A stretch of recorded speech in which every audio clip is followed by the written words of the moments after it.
Alright, now we are live. Would you look at that? Took me a few moments, guys. So, how's it going? I was using some of the earlier stuff. 0 people watching. Alright, cool. Yeah, I know I said 5, but I got close to it. Alright. Man, okay. Whew. Let's see. Looking at a few different things here. What do we got? Pending? I don't know why that was there. There we go. Getting things set up. Alright. How you guys doing today? There we go. A few people watching. Alright. Well.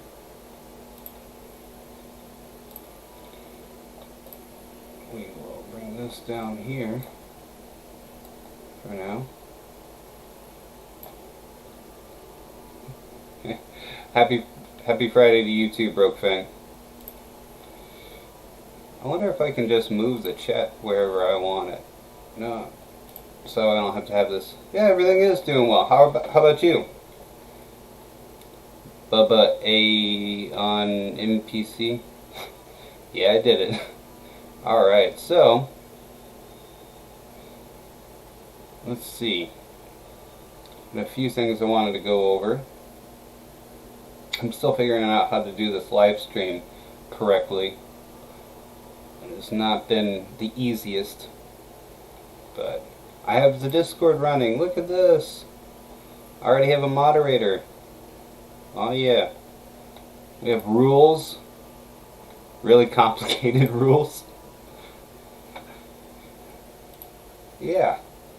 So hopefully I'll be able to add you guys directly from the chat. Whoever wants to get into the Discord, that is. Alright. Hey, so Brokefang, what did you think about this new video? Like, did you like the video quality? It might be a little laggy and I apologize. How's the sound quality? Right now, I guess I should say.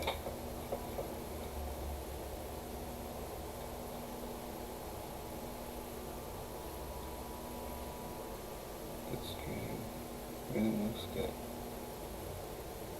Okay.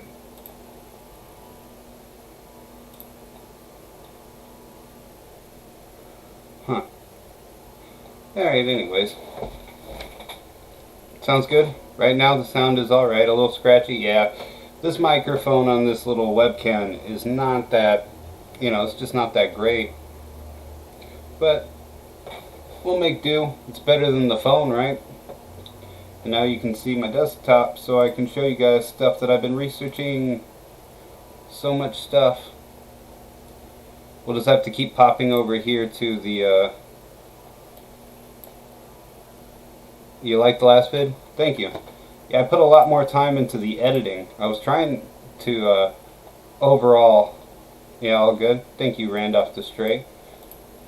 I was trying to improve the overall look and feel of my videos, so I thought it looked a lot better. So, man, I got so much stuff to show you guys. I've been researching annealing. I'm really thinking, man, this is gonna be it. Like, this is gonna... Been looking at different grades of steel that I want to test out for the backing. How to improve the ceramics. Let's see, so we got 4 people watching. Imagine everybody will pile in eventually, or anybody that cares. Well, let's see, I guess we'll just start from the top then. So yeah, we stopped rifle rounds. That's pretty impressive. I'm still currently working on the bulletproof glass. That's been very difficult, but it's finally coming along. Because see, this is what I was talking about in the last live stream. Here, I'll get a few samples down. Can you see how kind of lightly hazy that one is compared to this one? Right? And you compare that to something like this. Right? Not even, it's nowhere near transparent enough to be used in bulletproof glass. There's just so much haze in between the layers. It's unreal.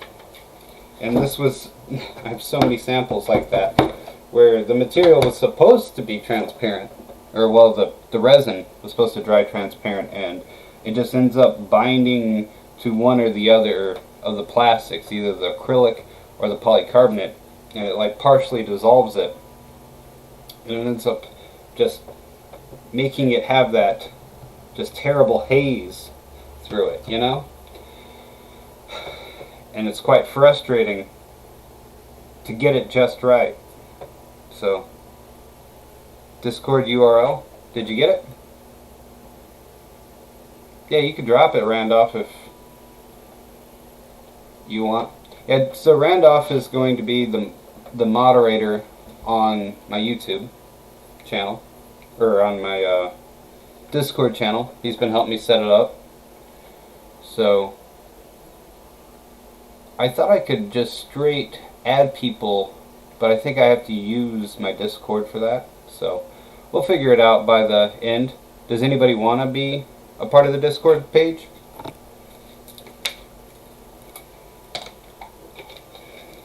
I know a few of you have been mentioning it, but currently there's only a handful of you watching anyway, so you'll figure it out, Randolph. But anyways, but yeah, I've been having a lot of fun, man, working with this HDPE. Surprisingly, it yet again has shown greater capabilities than what I thought it would. You know, it's like I got some of the plates here, so I was just looking them over. Yeah, he never used it. It's new for me too, so we'll learn it together. It's neat. The concept is pretty awesome because you'll be able to share videos, voice chat, you know, like having a small, hey, what's up, Turtle 3? So having a small community that you'll be able to discuss ideas with for all the different armor we're building and what you guys are working on. I think that's a really cool idea. I really do.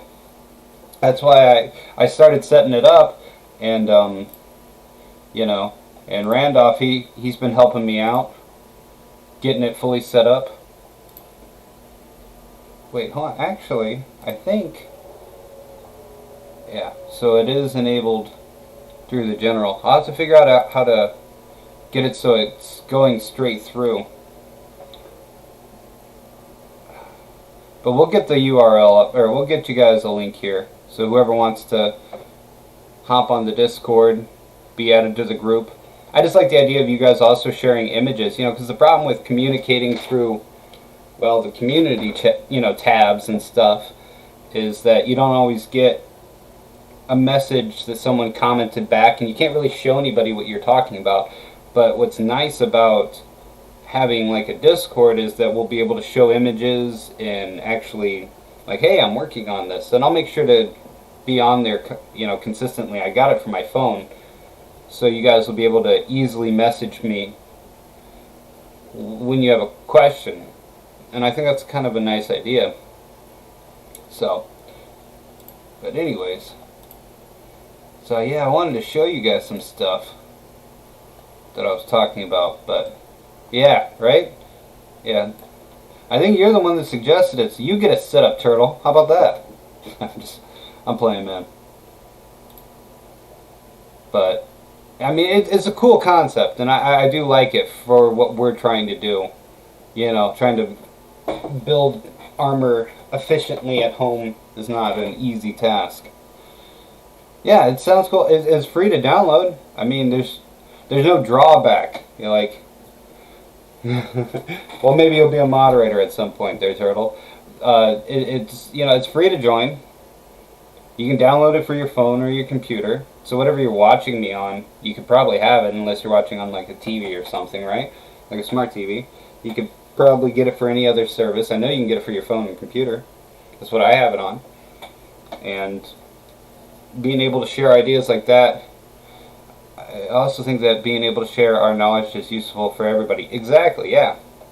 Yeah. Well, you never know what you'll be able to build together when you're brainstorming on something, and it's hard to brainstorm in a on a video comment section, right? Like, oh, well, I'm looking into steels. Yeah, like currently, that's one of the things I am looking at is some different grades of steels to use as backing for my armor. And I had a few different suggestions from people that were like, how well, like what should I use? I have a guy that actually, he's a smithy, like he actually builds stuff out of like blades and whatnot. He's got some nice forging equipment. I'm like, what steel should I go for? This is what I used, and it worked really well. Like, I don't really know steel. And so he started thinking about it, and he was like, yeah, 1050 or 1050, I guess.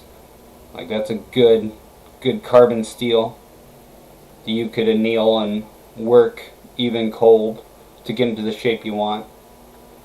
So I was pretty excited about that, like, having someone looking into the steel for me.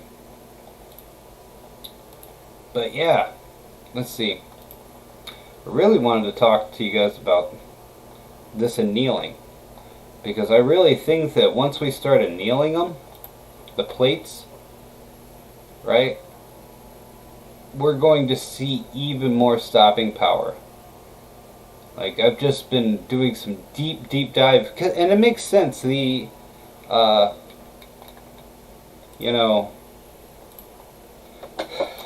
plastic, once it's being forged, like, right, it's coming out of multiple little pieces being pressed together, and okay, never mind. But yeah, it's multiple little pieces being pressed together, and there's going to be weak points in that. Oh, I forgot to close this down. Sorry, boys. Let me just drop that. It should. What is it? You mentioned you were going to anneal your plates outside of the mold. Are you worried that the plates will deform in the heat at all? What shape and weight will it be? Oh, that's a... Am I worried that... I don't think so. I wouldn't be too worried. Sure. Oh, thanks, Randolph. But no, I don't think it's going to deform it that much, because it's about right around half of its melting. Yeah. Well, here's my problem. If we leave it in the mold, I'll actually show you. Okay, so if we leave it in the mold, one of the things that we would have to worry about, yeah, post-mold shrinkage. And one of the reasons why doing a cooling cycle, like a good heating and cooling cycle, will reduce how much a material will shrink from injection molding and compression molding. What I was thinking is that we would take it out, allow the problems that exist in the plastic, potentially, because it's not like all the stress is going to be there. It could be there from all these pieces being glued together, pretty much. And then bringing it back up to that half temperature. I don't think it'll deform it too much, because it's not back up to its molten temperature. I don't know, the only way that we're gonna, that I would know for sure is to actually experiment with it. I'll just say it that way. I don't see it being that big of a problem, taking it out of compression. because the more I've, like if I do a bigger mold in general, like a thicker walled mold, I've noticed that you don't have to release the clamps or tighten down the clamps as quickly, right? Because it's maintaining heat inside there. And I feel like it's actually having a thicker mold or a mold that's kind of insulating actually performs better for the final plastic. Well, kind of to answer both of your questions is I don't know. Like I don't know. This is something we've never done before. This is something I've never done before, right? So the best thing I can say is I don't know. The reason why I think that it'll be okay outside of a mold is because that most of the time when they mold it, okay, and they anneal it afterwards, they take it out of their mold. So most companies that actually anneal their parts do not do it inside of a mold. So I'm just kind of following what other companies have done, or what other groups have done. And yes, I do believe showing increased the fracture energy of HDPE by more than 2 times. Right? From the impact value, the Charpy impact value. That's absolutely insane. Twice as much, right? That's, you are able to stop. I'm asking myself what they are doing different. Industrial PE is ultra high molecular weight polyethylene. Okay. Yeah, so it's like other companies that produce it, they don't do that. But yeah, Turtle, polyethylene armor isn't high density. That's something I should differentiate too. When a lot of people think of, so polyethylene can come in ultra low molecular weight, low density, mid density, high density, one of the most commonly produced. It can be cross-linked polyethylene, which you're only going to find in certain very specific tubing, sometimes some sheets. It's very ductile and not easy to work with. Then you can find it in ultra high molecular weight polyethylene. I will show you what I mean. What we're talking about is high density polyethylene. It's the number 2 on the recycle symbol. But if you hit an ultra high molecular weight polyethylene, armor, right? Third thing. So, ultra high. This is what they use in body armor, right? I've used this stuff before. They use it in fabric, right? They use it in fabric. Usually, yeah, it's a different material. It's not easy to work with either. The reason why I tried high density polyethylene, it's like its little brother. It's not the same thing though. It's the same polymer chain. The difference is that this stuff is like maybe half of the molecular weight. So high density is incredibly tough, but it's nothing compared to its big brother. Nothing compared. You can buy ultra high molecular weight polyethylene fabric. I even have that brought up. Right here. High density. They call it high density Spectra, but you see right here it says ultra high molecular weight polyethylene. Right? That's a Spectra. That's the brand I use. People often get this confused because they don't know the difference between high density and ultra high molecular weight.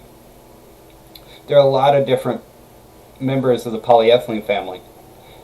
And the top tier guy, he stops the most bullets. My mask, if you remember watching my the Guy Fawkes mask that I made, oops, sorry.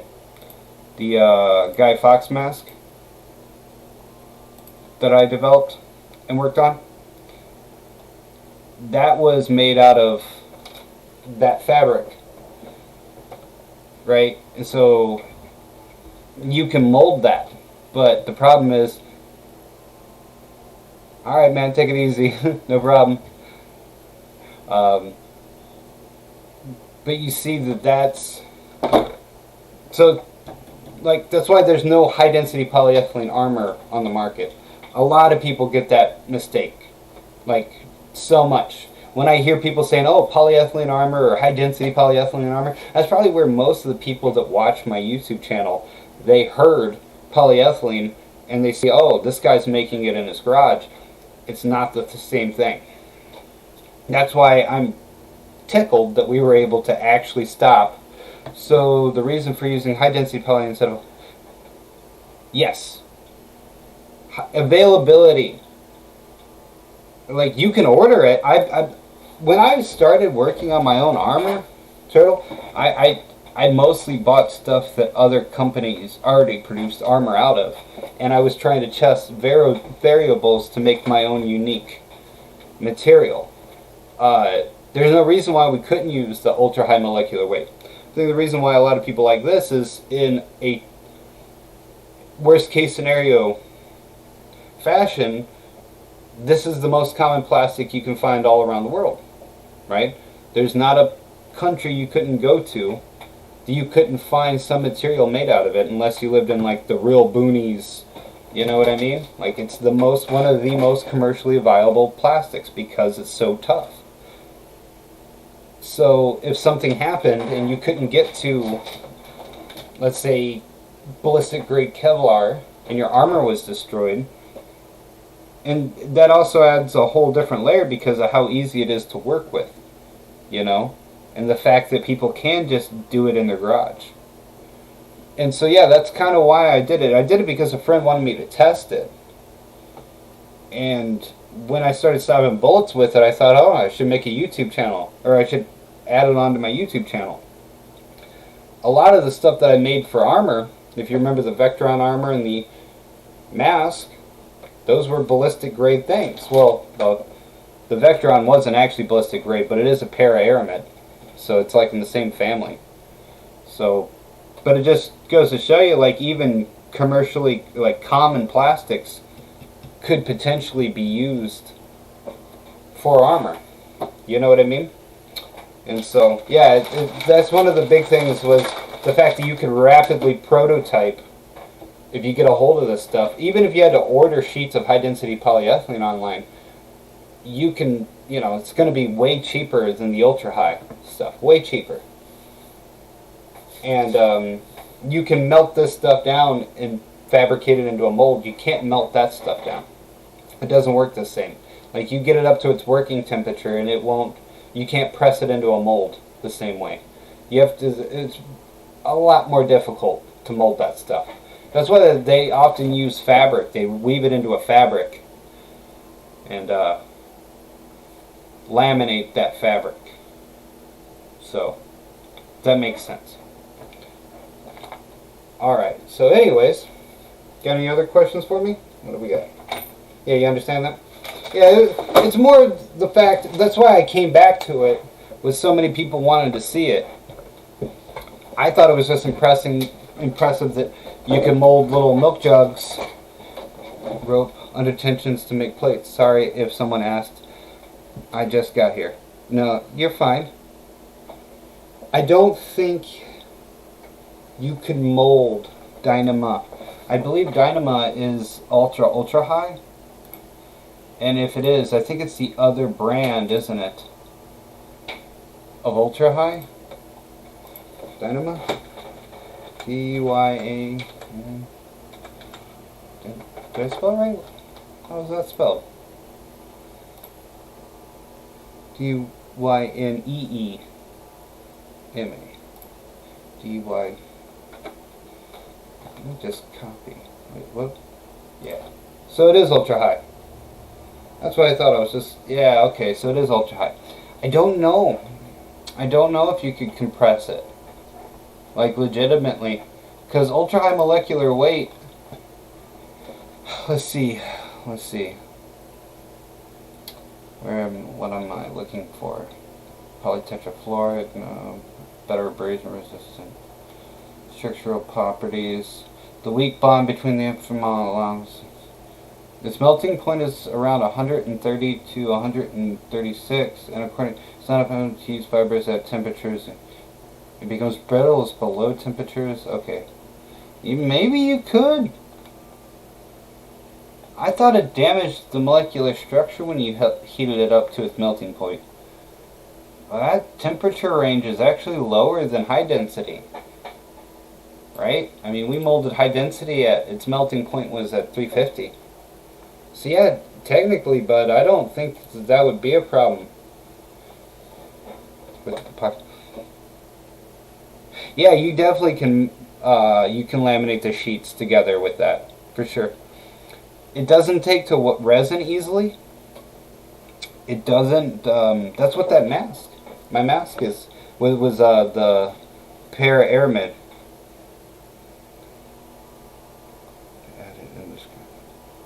Oh, that's stupid that you can't put a link. Really? I wonder if I can just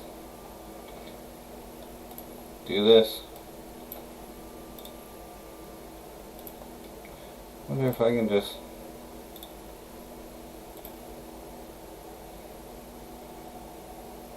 Bam. Try that, guys. Click on that. Click on that and see if you can get into the Discord, buddies. You guys that have the Discord up. We'll add it to the... We'll add it after the fact, too, if we need... If it doesn't work. I figured already being a braid, it would be a good test subject. It's not a bad idea. KJV. I'm just going to call you KJV. So, I don't know what all the extra stuff is. But, yeah, you can definitely laminate it. But I like the idea of putting it under tension and heat, too.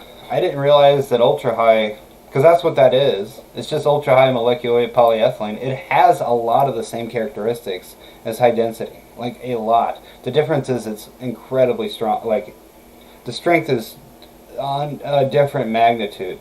Hey, look, right there is some of that rope you're talking about. Yeah. I prefer the brand Spectra. And it's purely because I've used Spectra a lot more. But you can you open it? Hey, look, it took to me. Huh. It's a spam thing? Oh, it doesn't work? Oh well.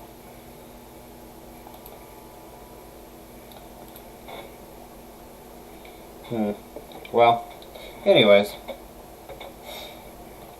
But yeah, there's no reason why we couldn't try some braided Dynama. Yeah, I'll remove the comments if it's not working. We'll get it figured out, guys. I'm surprised that I can't just... It said that I could just... Huh. Oh well. Maybe if... No. Whatever. But... Alright. Well...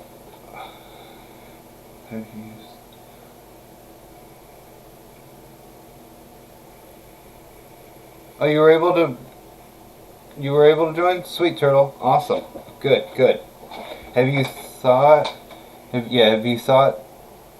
that about giving the fiberglass fabric a 45-degree rotation? Sweet, I'm glad it worked. You mean in laying the plate? Sweet, sweet. Awesome. Turtle. Sweet. I'm glad it worked. Winter's Destruction. Welcome aboard, bud. But what do you mean by 45-degree rotation? Are you talking about when you laminate them? Because, yeah, that definitely is great. I've done it with other builds, but not necessarily for the just, yes, cross even through the fabric to increase the strength. Yeah. You work with composites before Winter's Destruction? Yeah, that really does work. So what he's talking about, guys, is if you imagine a fiber... like a fabric, you know, woven on itself, right? You have all these tight weaves. The fabric will tend to try to spread out, even with a composite resin added to it, right? It'll try to spread out to distribute energy when an impact force happens. So if you don't match up the weave pattern completely through it, by, like he was saying, if it's, you know, if all the fibers are running this way and this way, even if you wanted a perfect square, you can always trim it to the size, right, by altering the weave, when you're applying it, and you keep doing that, you actually increase its break strength without adding any extra weight. So it's a great way to just reduce the or add impact resistance to something without adding a lot of weight, because you're gonna build up those layers anyways. I built my own armor, but with only fiberglass cloth and ceramic tile. Yeah, it works for Kevlar too. I've definitely done it with Kevlar. Yeah, I'm glad you brought it up, Winter's Destruction. Thank you for that. Yeah. Yeah, I have a couple composite books that I think would be very helpful for people who are interested in that sort of thing, that I can show you guys, that I would highly recommend studying, because that's where I've learned a lot of my own, is reading articles and doing it myself, and that's a great way to increase its break strength without adding any weight. The only reason why I wrapped it was HDPE doesn't take to resin really well. So when I would apply layers on the top initially, they would just, after a few shots, they would completely delaminate from the plate, right? And so it would blow right off. So I started wrapping them. But there's no reason why you couldn't wrap a layer, add a different, different directional fabric, augment the pattern pretty much in between the wrap layers. And there's other ways you can compress it. Compressing it really seemed to help maintain that's the only reason why, I wrapped it in to begin with, was that it was just blowing off. So, but awesome. I'm glad that people are able to join. Hey, look at that. Awesome. Awesome, guys. Our cycling helmets are protecting people against rubber bullets. That's a good question, Babblefish. How effective are cycling helmets? Well, cycling helmets generally have really kind of crap open cell and closed cell polyethylene or polyurethane foam. So I guess it depends on what. Did you watch my? Just so you know, Eyeless is me. Oh, okay, cool, bud. In Discord, right? Excellent. Yeah, that's a good question, Babblefish. I would say no, but I don't own something that could produce, but if you watch my hat insert build, I do too, right? That viscoelastic foam is not expensive. Here, I'll just show you it. Maybe scratch the surface of the HDPE plate and add some smudge to create a better adhesion to this patch. Yeah, I did sand it. And that definitely did help. Doing like a crisscross that. So that way there would be cross ridges. Kind of like what you do with steel when you want it to bind to a resin, because steel also doesn't want to, But yeah, like kind of like a dimple thing. Wouldn't be too bad. Like, trying to think of what's the term when you create perforations. Perforations. Yeah, they do think alike. Yeah, perforations. So yeah, if you got like one of those drill heads, that could create little dotted holes. I bet that would work, man. I really do. But Babblefish, I highly recommend, because it is not that expensive.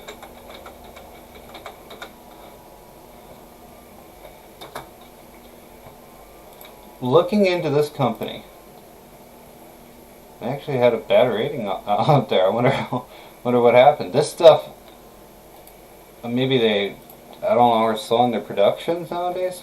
This stuff, this air-to-gel lightweight protection, you can choose the thickness, and you can always double it up, right? And you can choose between half rolls. Look at that, 36 bucks and 50 cents.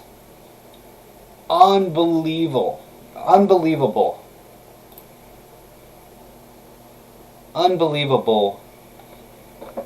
Energy absorption. It's a viscoelastic polymer that they can turn into a foam or a gel. The gel is just as good. I'm actually about to do a ceramic fill. Hey, what's up? Just some asshole. How's it going, buddy? But yeah, join the Discord. Both Winter's Destruction and what was the rope you mentioned you used? I use Spectra. Okay, well, the Dynama that you were talking about, bud? The Dynama. Come on. Derp. derp, is an ultra high molecular weight polyethylene fabric, right? Right, see it says Dynamo? Well, the other brand that I prefer is Spectra. And this is like how I like Lexon over the other major polycarbonate. It's still an ultra high molecular weight polyethylene. Same stuff. This is produced by Honeywell. Okay, so it's just a different manufacturer's name. It's just like Lexan is the dominant producer of polycarbonate, but there are other companies that produce it, and those who join this will be ranked up to armor status. Heck yeah, Randolph the Stray. Yeah, so no problem, buddy. I'm glad that that helps you, Babblefish. If you look at my hat build, that's the stuff I use, and I had my friends hitting me with golf clubs, with hammers, throwing bricks up, and I was knocking them out of the air. It can be cheaper where you get it from. Honestly, John Wick. Yeah, I'm thinking I'm back. What's up, guy? What's up, John Wick? But, sorry. But yeah, I'm glad that it's helpful, Babblefish.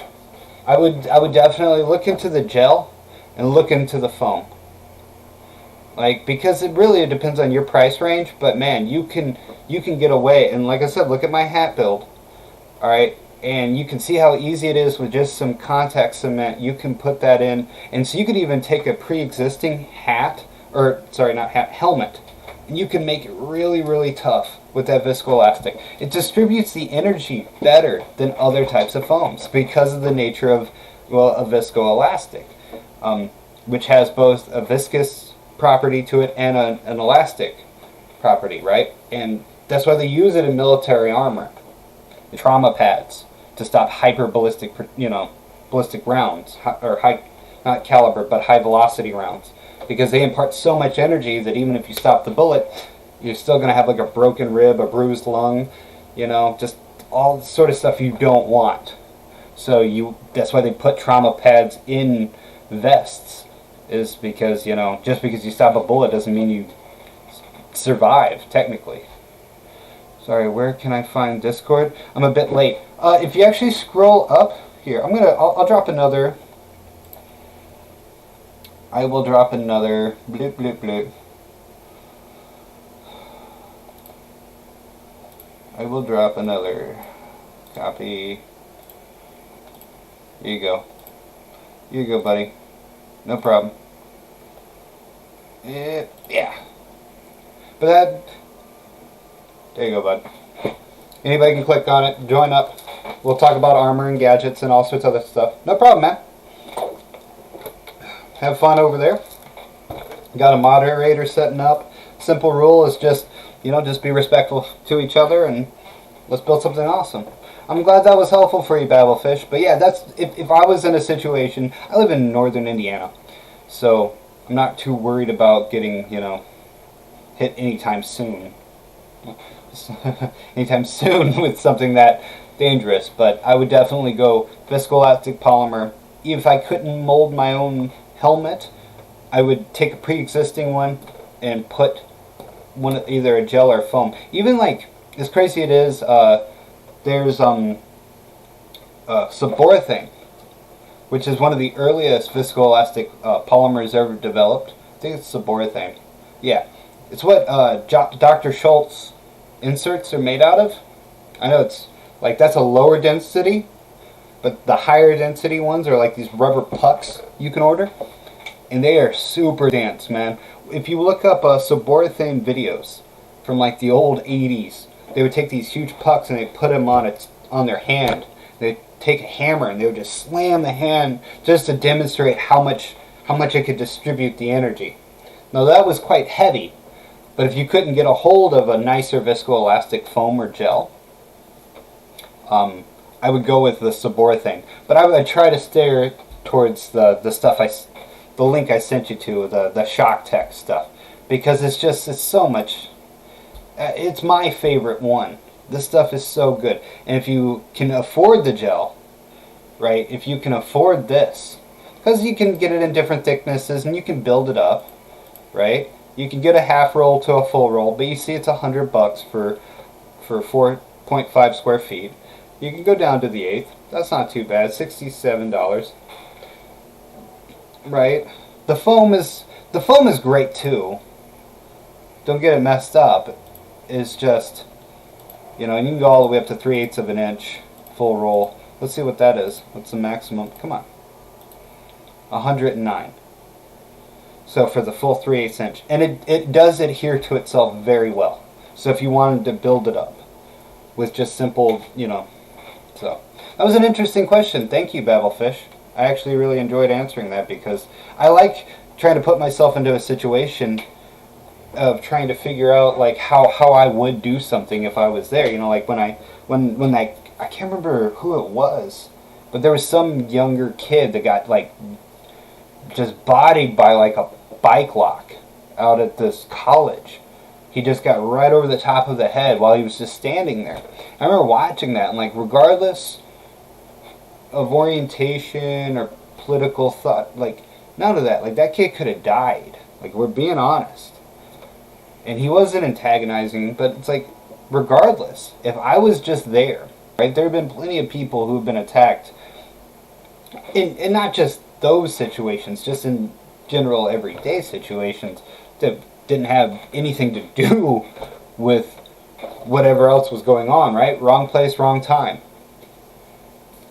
Count Monte Cristo, awesome. Wrong place, wrong time. That stuff happens, right?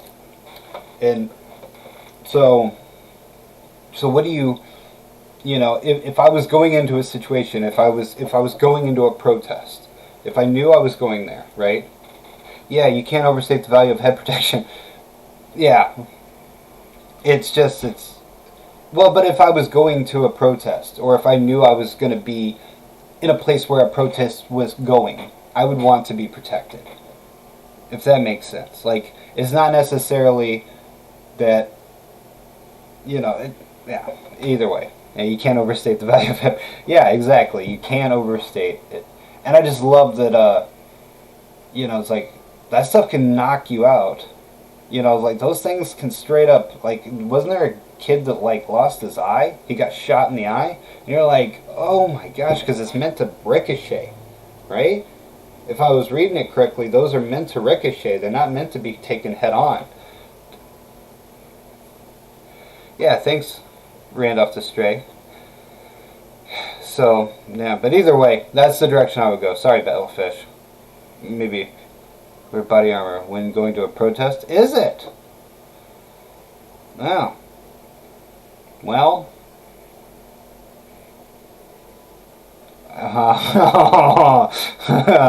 There's been a tire lie. Well done. Slow clap to you, buddy. Really, it's illegal for you to wear body armor when going to a protest? That's an interesting law. For protest safely, right? Hey, man, it's crazy what's going on. It's everywhere, you know. It's been everywhere. So, but anyways, but someone said something. I want to check real quick. Cool. Is it cheaper? Cool. Yeah, so that was someone else said something. I just when I saw something. Something about have you annealed? Okay, thank you, John Wick. I have not. I've been researching whether or not I need it to be in.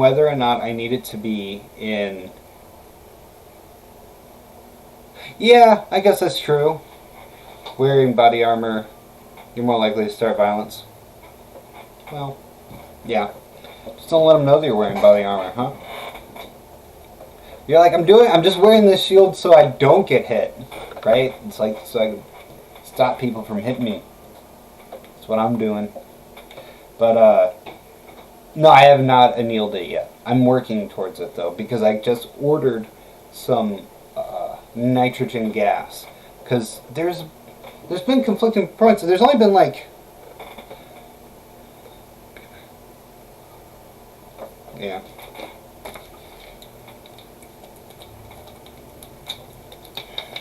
Yeah, you're not supposed to protect yourself against police. Woo! Did I show you my glass? Look at that. Isn't that sad?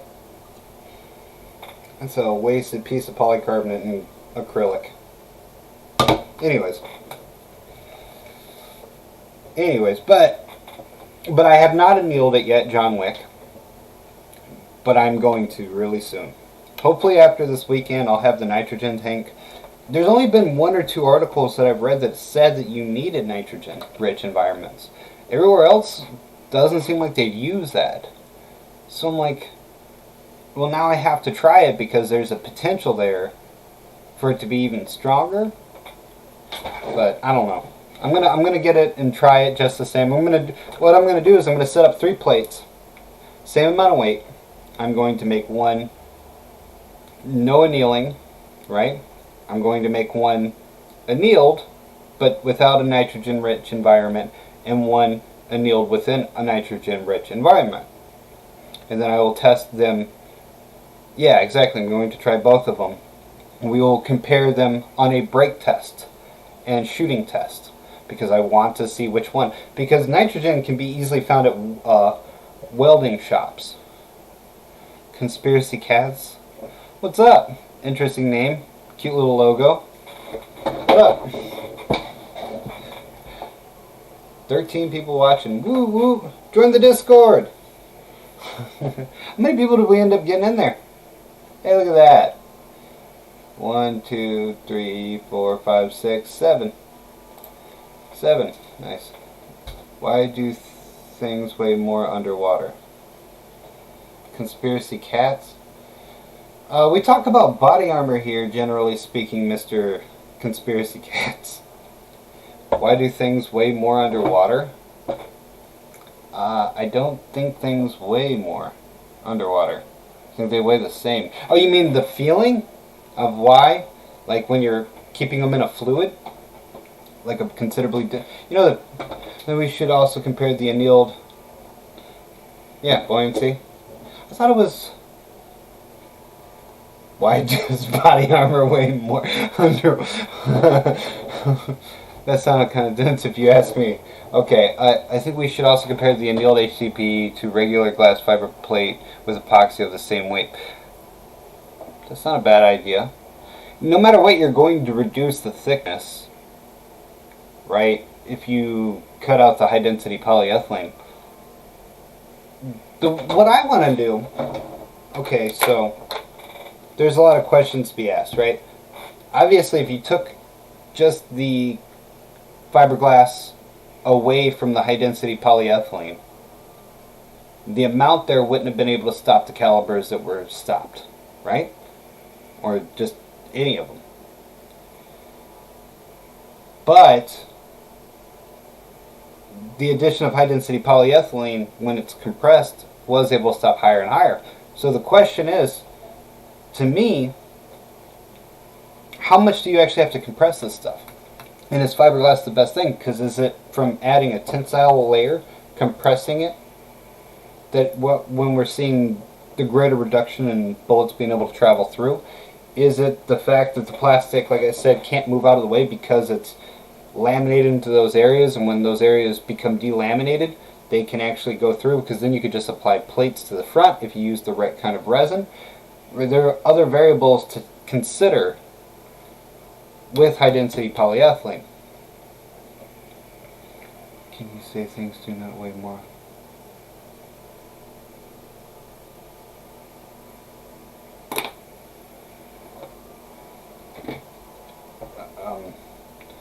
Why do you want me to say things do not weigh more underwater? Why? I think you'll gain more, sir. Promise you. Okay. Fiberglass is cheaper than Kevlar, but not stronger. My question for you is simple. Why are you making body armor? Yeah, it's not stronger. Or, sorry, Kevlar is stronger, for sure. Why am I making body armor? Well, I wanted to build my own. I don't know. Really, technically, it came because that's a complicated question. because it came from a lot of weird places. I worked in industry where I worked with different plastics, and this kind of came from the fact that I went out and tested, just for fun, some plastics. DIY hydrolytic press for compressing harder. I like that idea too. Anyways, what was it? What was I gonna say? Oh, why did I start making body armor? The main idea was just to, I've been building and inventing kind of all my life, just trying to make things, different things. Yeah, HDPE is great because it's available. Because it's so available. I started working on it just as a hobby, right? It was just like something a friend of mine and I did. We would go out and test some of this stuff just for fun. And I started by actually buying Kevlar and like urethane resins. I wanted to be able to make my own, like, I don't know, like fully articulated plates. One of my favorite eras, I was real into Roman. I liked their old armor, the Lorica Sequentata, right? I mispronounced that last part horribly. Segmentata, right? There's segment and plate, like the little, there's scale mail and plate mail. That's the traditional Roman armor, and I always loved that design of the long bands and the small articulated scales. I thought it always just looked aesthetically. The wait time for AR500, it is ridiculous. Like, we're talking months. Months, right? All the way down into October. That's how many people want armor right now. Bruh. Everybody's wanting armor. So Winter's Destruction, I really appreciate it. I'm Italian, by the way, and you've already had a good side by talking Roman. It's my favorite. Roman armor and Japanese armor, hands down, I think it just looked the coolest. They were the most effective. The fact that you could repair them, that's the other thing, is like if your armor, modern armor, gets damaged, right? If it gets damaged, you can't repair it. Like your Kevlar falls apart, but scale mail, like the Lorica, you know, the bands, you could take off the bands from the back plate and replace them, which was brilliant. So in between engagements, the Roman armors had armorers that came behind them and fixed them. And you're like, that's a brilliant strategy, you know? That's a brilliant strategy so that your guys are always going out into the field with the best armor. Brilliant, brilliant. And it's not hard to repair the scales and remove them. So if we made them into composites, right, we focused on what we can do now. I don't know yeah, I don't know what the conspiracy. He's just, you know, he's just here. He's just here to party. I'm not quite sure what's up with Conspiracy Kaz. I think he laid. Yeah, I think he left. It's okay. It's okay. We don't need him. We're talking about other stuff. Well, I'm glad that you like Roman armor. I like Japanese and Roman armor, probably the best. And I'm terrible with the names of it, but why not what? Have you seen the wait times? Yeah, so I wouldn't. Oh, why wouldn't you recommend the AR500 plates? Because it's yeah. I've been studying the coating. I've been legitimately studying how we could make better coatings for steel outside, because you're right. When a bullet sprawling on steel armor is no joke, man. You get that rubber falling off, it's no joke. That's why there's no military to this day that uses steel armor.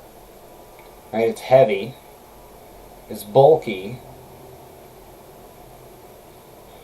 Yeah. I don't know what Flex Seal is actually made out of, if we're being honest. I don't know what kind of material it is. I know, yeah, memes aside, obviously.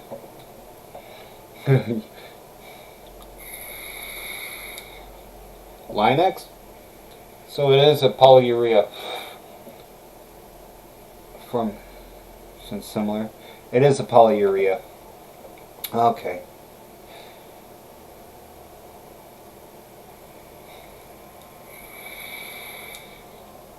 Yeah, because the bullet will just break up on it, and it's effective, right? That's the big thing that they have going for them, is that they can take out a piece of steel and they can set it up on a target and they can unload on it and like, look, no bullets went through.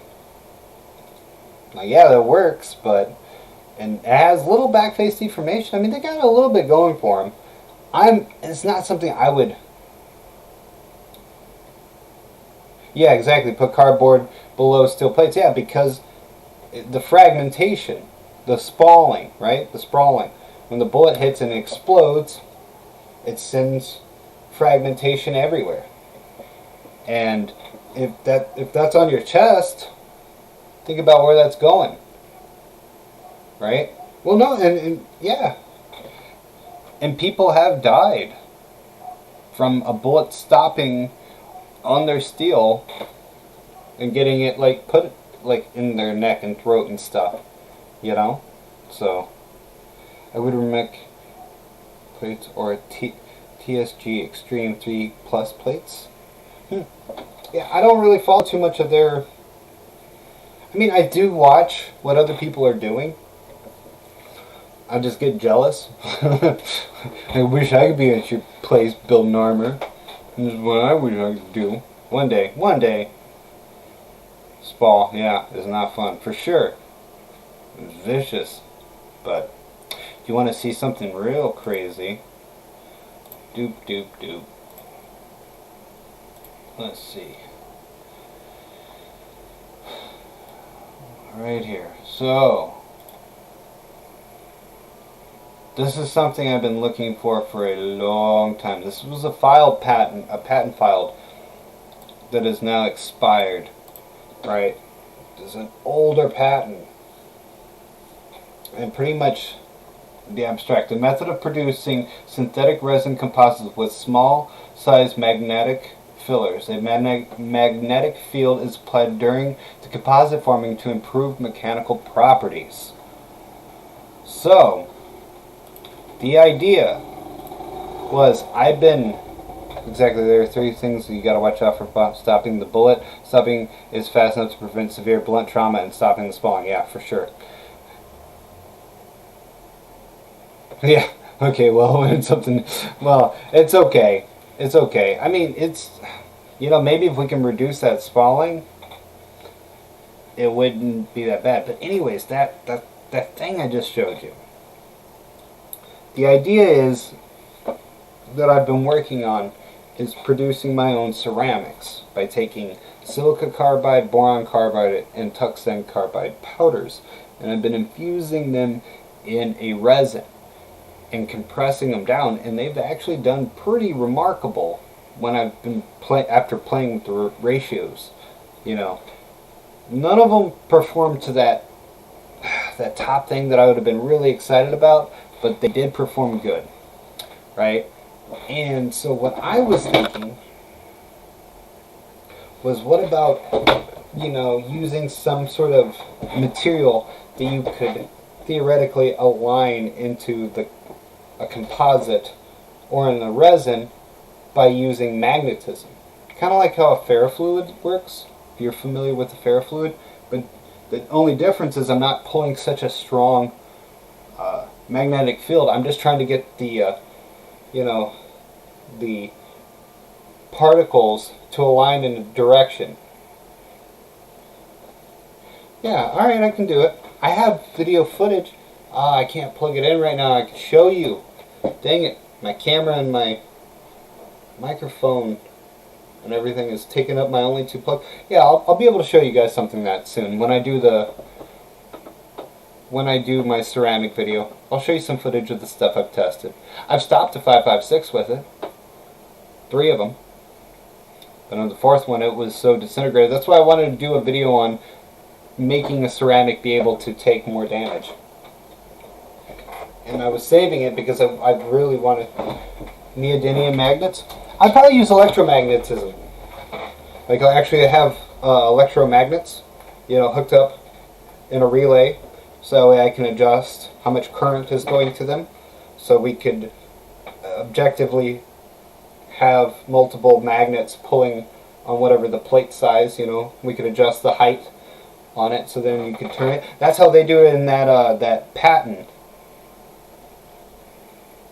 Yeah, yeah, silica carbide and boron carbide are definitely, but they're non-magnetic. What I was excited about this is that even high carbon steel, if you had small particulates of it, you could align it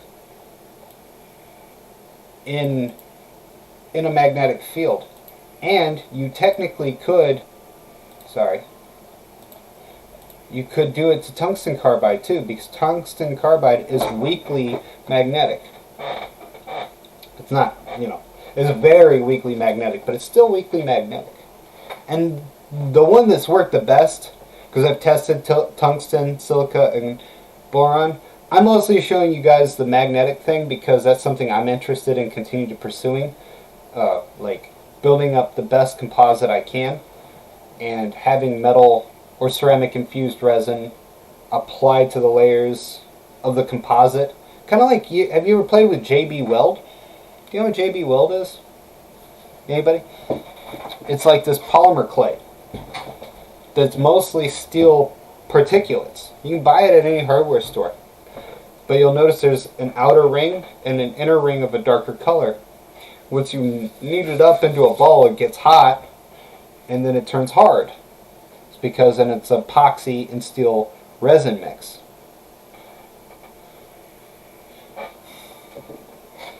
But, oh, conspiracy cats, how I enjoy your presence. Have you read about shear thickening fluid? It's an interesting Yes. I did a deep dive on shear thickening fluids. My problem with them is I haven't found one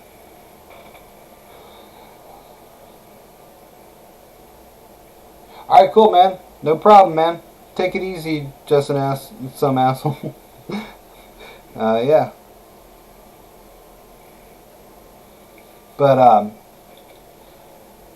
have you read a shear thickening fluid? It's an interesting, yeah, so KJV,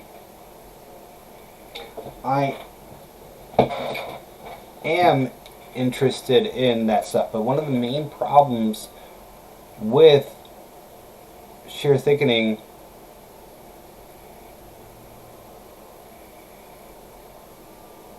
one of the big problems is, okay, so you remove, so for those who don't know, a shear thickening fluid exists from a non-Newtonian, there's non-Newtonian fluids, and then inside of that there's a subcategory known as shear thickening, because there's other non-Newtonians like shear thinning.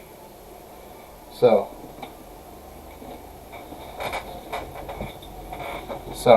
anyways,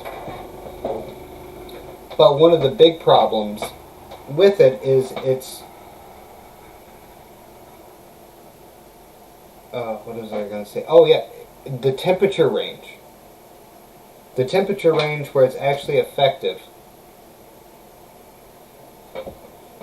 And it's okay that it doesn't apply to HDPE. I find it very interesting too. So two of the big problems with using shear thickening fluids is that it will slide out of a fabric when you impregnate it. Right? So if you don't have shear stress on it, it behaves like a liquid and it'll just run out. That's one of the main problems with it. The second big problem with it is that it's affected by temperature severely.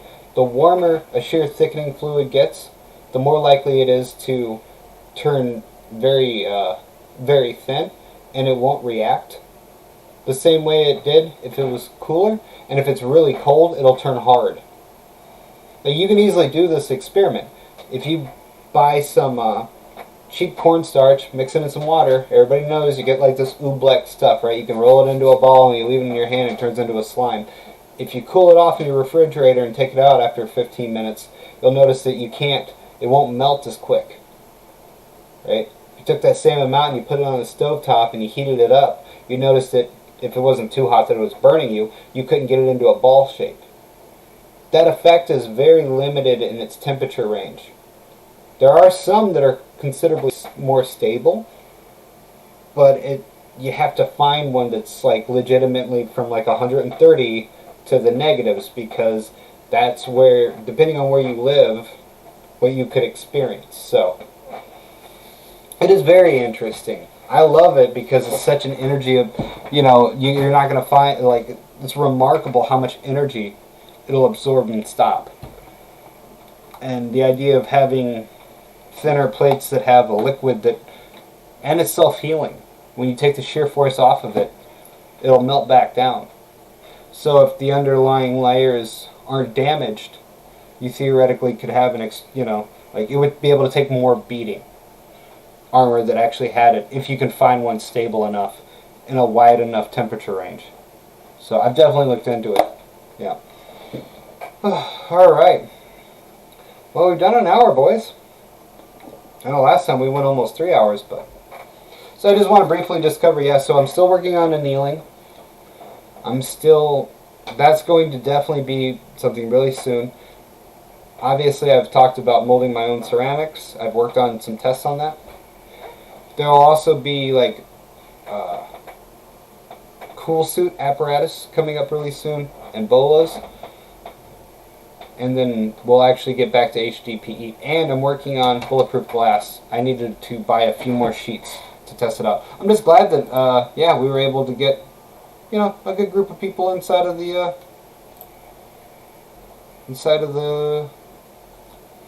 Discord. So, anybody else have any more questions or?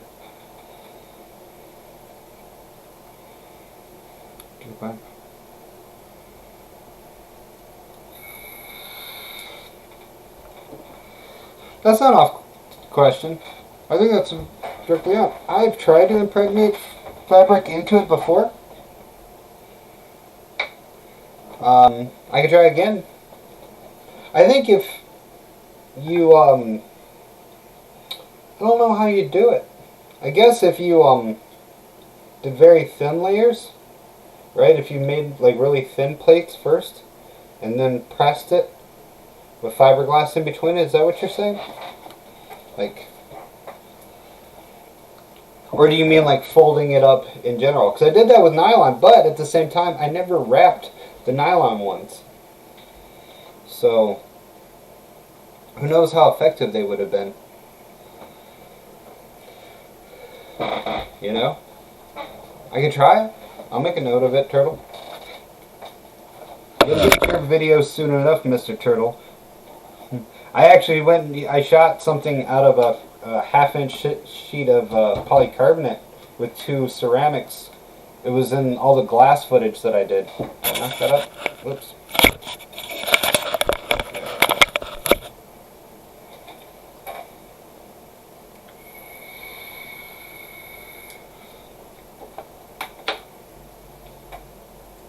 Yeah. Well, I think that if it was in a more controlled way, I think it would end up being better. For sure. For sure.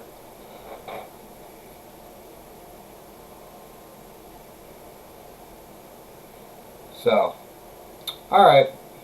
Well. See?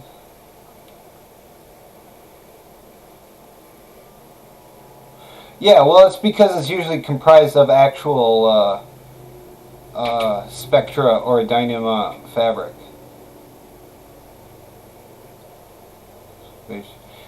Press it in the oven. I would do thin sheets. Yeah, well, we could, you know, one thing I was trying to do was just take the cookie sheets, you know, like, and lay it out on the 2 different cookie sheets and just compress it.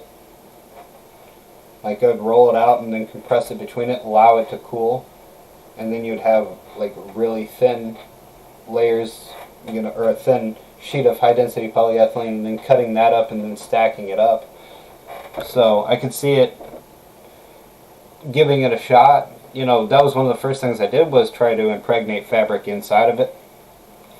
And yeah, the reason, layers, thickness, yeah. But yeah, I like the idea of having fabrics impregnated in it, but it depends also on the fabric, because getting it to fully like connect through the fabric might be quite difficult. But yeah, when you see most rifle plates and other ones that look like thin fiber sheets, it's because they're laminated fabric. You can spin ultra high molecular weight polyethylene into a fabric. You can actually spin it in, by what they do is, it's actually pretty fascinating. They dissolve it in a solvent and they use like a spinneret. This actually modeled kind of after like the back of a, the original ones were modeled after spiders, like, you know, what's connected to a thorax that they can make threading out of, the little spinneret, and it runs through and it stretches it out like an extruder, these thin layers, in a cooling chamber that helps blow off all of the solvent, and they can control the gauge out of that little extruder nozzle.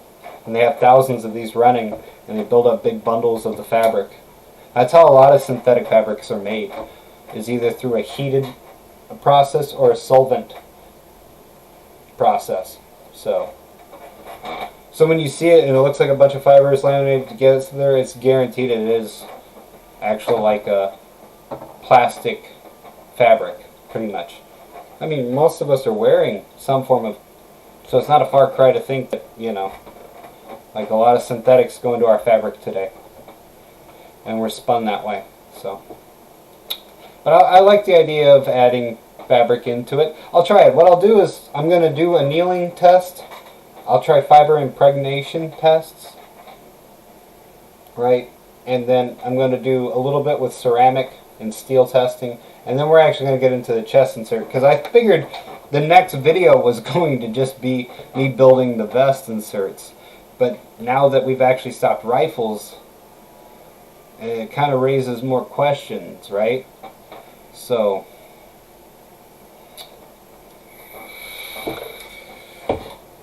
kind of makes it interesting to like what should be the next thing that I work on, you know? What do you guys think? Would you rather see this? What resin works best with high density polyethylene? I'm gonna be honest with you, I would say nothing. Like, nothing seems to stick to it that well. It's very polyethylene in general is not really reactive. I use that Max Bond resin, right?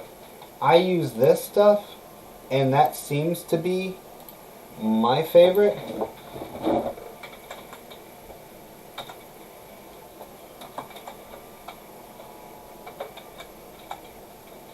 I'm surprised I didn't Max Bond epoxy. Yeah, the epoxy experts. Probably have it saved right here. This stuff, right? It's a epoxy polyaramid. You don't have to get the 1 gallon. You can get down to the 32 ounces, and it's considerably cheaper. You see, this stuff is fantastic. It's a high impact resin, epoxy polyaramid resin mix. It's also what I was using for my ceramics, and I made both my hat and my mask out of it. And so I would say that, John Wick, that's by far my favorite resin, go-to resin for armor building. It's a thick boy resin. It's real thick, so it's kind of frustrating to work with sometimes. You know, you really got to mush it in to get it into it. But it is absolutely wonderful. It's non-critical. It's just like 1-to-1. Only thing that sticks to it is the bottom of my cooking pan. Yeah. Let it cool down, Bubba. Or Bubda.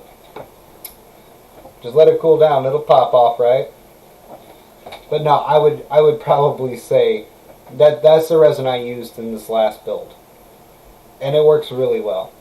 But generally speaking, you know, it's just no resin. Its surface doesn't produce, it doesn't absorb water, and because it doesn't absorb water, it doesn't absorb a lot of other chemicals.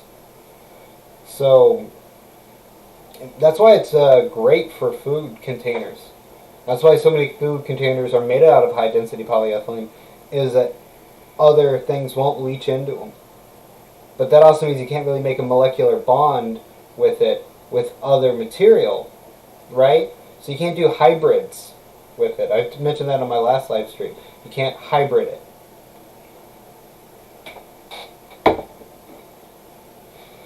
Yeah, I'll jump on the Discord after the live stream to chat.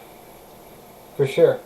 Because then I have it on my phone, and I could easily just open it up while I'm working on stuff. So I think that the material testing should be first priority. Building when you don't know what the best material is doesn't seem wise. Yeah, well, that, and I didn't, going in, testing the 5 plates, right, Turtle, was just seeing what would be the best one. It was like, okay, whichever one wins is going on to be my 12 by 10. Well, now it's like, well, they all did remarkable. Even just fiberglass and the HDPE did absolutely wonderful. Right? All the shots of buckshot. The 357 Magnum, the 44 Magnum. It was unreal. I have just a bag of bullets. Most of these came from this stupid plate right here. It was ridiculous. Ridiculous. Yeah, that's one reason why I made a mask. Yeah, absolutely. Combat effectiveness. Yeah, you got to be able to move. Can't be too bulky. That's one of the problems I have with, you know, making, like, with the even the stuff we're working on. You don't want it too thick. You don't want it too thick. Yeah, and so now, Turtle, you know, I can't in good conscience just be like, okay, well, let me just make a new. Oh, check it out. There we go. Because I wasn't really trying to look to progress HDPE. I have other material I wanted to try out and do.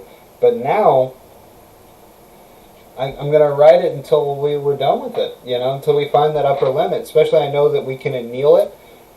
So it's like, well, if it can be double its impact resilience, right? If it can legitimately, let's see, look at that, up more than 2 times. Shows that annealing increased the fractal energy of HD by more than 2 times. Increased the impact value for both MD, and the effect increased more for HDPE. That's insane. That's absolutely insane. You know? So we try to make it stronger, the HDPE, make the plate thinner, improve the steel, improve the ceramic, maybe get rid of the ceramic altogether. I still want to progress it and find the best fabric for the reinforcement. And then we go out and we make a full suit. Right, because we want it to be as lightweight as possible. We go as long as it is.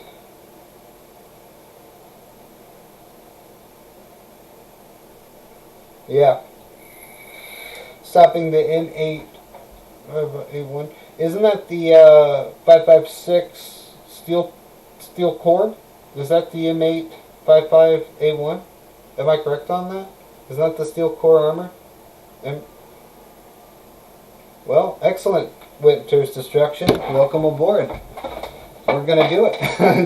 We're gonna ride HDPE until it's done. Because like I said, I have other things I want to build. I mentioned some of them. And, but I'm always going to focus on armor too, but I just have other material I want to try.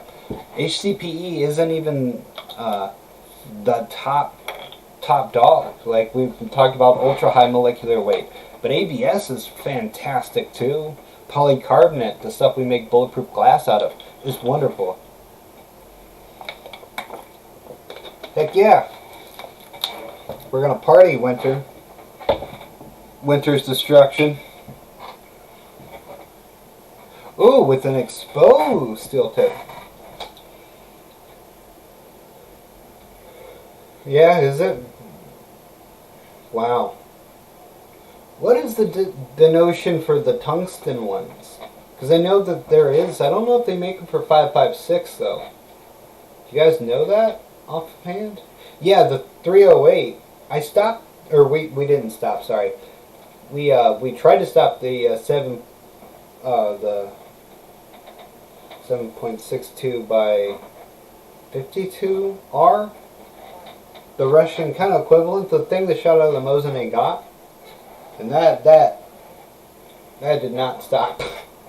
It looked like it slowed it down quite a bit. There was a lot of HDPE pulled through the back of it, and there was fragments from that shot, but it did not stop it. I mean, that's a powerful round, man. Powerful round. I gotta find if I know anybody that has a 308. I know a few people that have 5.56s. We didn't have it out that day at the range, but I mean, you know, we were able to stop quite a few of the 223, which isn't the same, I know. But the fact is, you know, it's like, and we were able to stop a decent amount of the 7.62 by 39. Yeah, the 54. Sorry, 54 Russian. I thought it was 52, but yeah, 54 Russian. That's what comes out of the Mosin they got. That's a bad round, man. It's very close to the 308. It was a bad round. But, yeah, that would be a good goal. I want to stop the 5.56. I want to get one out. You know, I was just happy that we were able to stop the 223 and the 39, the 7.62 by 39 from the SKS. You know, like it just made me happy because I've never stopped. Like I said, I've stopped the 5.56 when I was testing ceramics, but I didn't have my SKS with me. Claim to fame is AP 30-06 black tip. Isn't that the top tier? 30-06. See, benchmark for what stop if that's what you have available. Yeah, that's what I have available currently. But the nice thing is a lot of people have taken interest locally, right? Not just what my father has. Because pretty much most of the firearms I own just like 4. And most of what was there available was my father's. Right? So when my father's like, yeah, sure, you know. But there are other people locally that have been, that I've, like, you know, friends and whatnot, that are more than happy to assist in testing some of this stuff. They really like what we've been working on and what I've been developing. They found it very interesting, and they have firearms themselves. So, okay, why don't we all pitch in and, you know, test it out? So, I'm pretty excited about that fact, that I have access to more firearms than I've ever had before. So, but, alright boys, got a good number of you. Anybody else want to do? Oh, cool, Brooke Fang. Glad you joined in, buddy.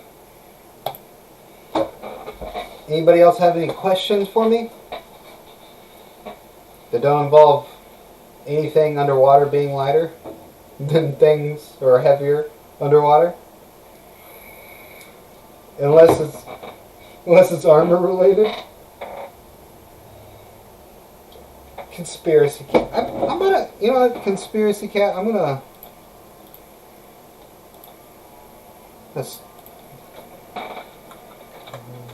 nah, you know what, I'll worry about that later.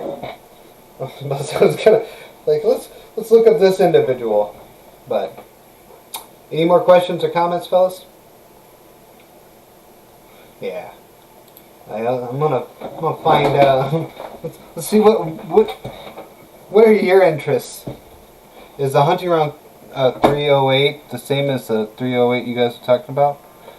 Or 3008? You're fine, buddy. Are you making the final plates? You should hook up with Tim at Military Arms channel. He's in India. He can test them to fail. Tim from Military Arms. Okay. I've actually reached out to a few YouTubers recently. Military Arms channel. Tim.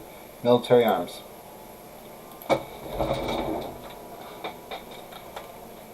I'll just make a note of it actually, just for the time being, so I'm not up doing this while we're... But I will look him up. Yeah, I don't know the 308. I think, because... Yeah, the 30-06 is... The 30-06 would be the... That's so fun.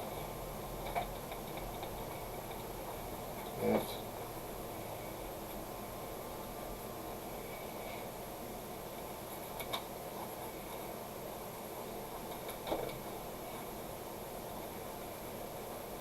Yeah, but I've recently reached out to a bunch of people, not...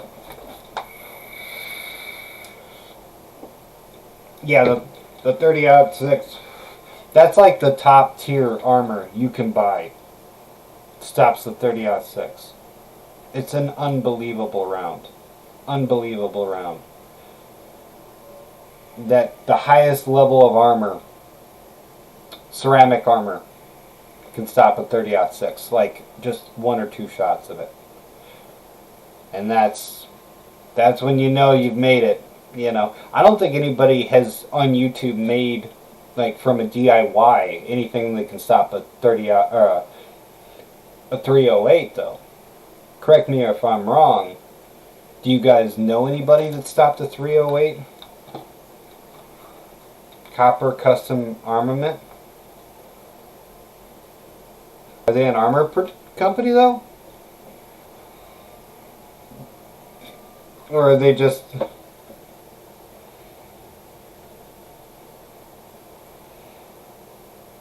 Yeah, so yeah, the highest rating armor protects against the 30-06. It's a bad round. Isn't the gunshot copper? You're good, man. Yeah, it's called a 308.308. You know, and then the 30-06. You know. Yeah, it's the same. It's not the same bullet, but yeah, it's 30 cal, and it's a bad. Both are crazy. Both are. You know, if we could stop either one, it would be awesome. But the 30-06 is considerably harder. It'll blow right through steel armor like it's butter. It'll just pass right through it and continue through you and then through. Yeah, even a 308 wouldn't hurt. You sure?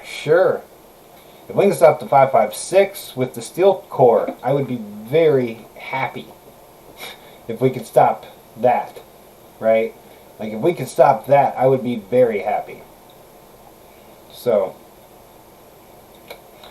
but anyways, so I'll drop one more link in case there's any more of you. I don't think there is, but you know. We'll just give it the old copy, and in case anybody else want to join our Discord group. But 308 is 7.62 by 51 NATO. Is it? Huh. Well, I'm not super into... Which is, I know, ironic because I built body armor, but I don't really know all the denotions either, buddy, so don't feel wrong, but Brooke thing.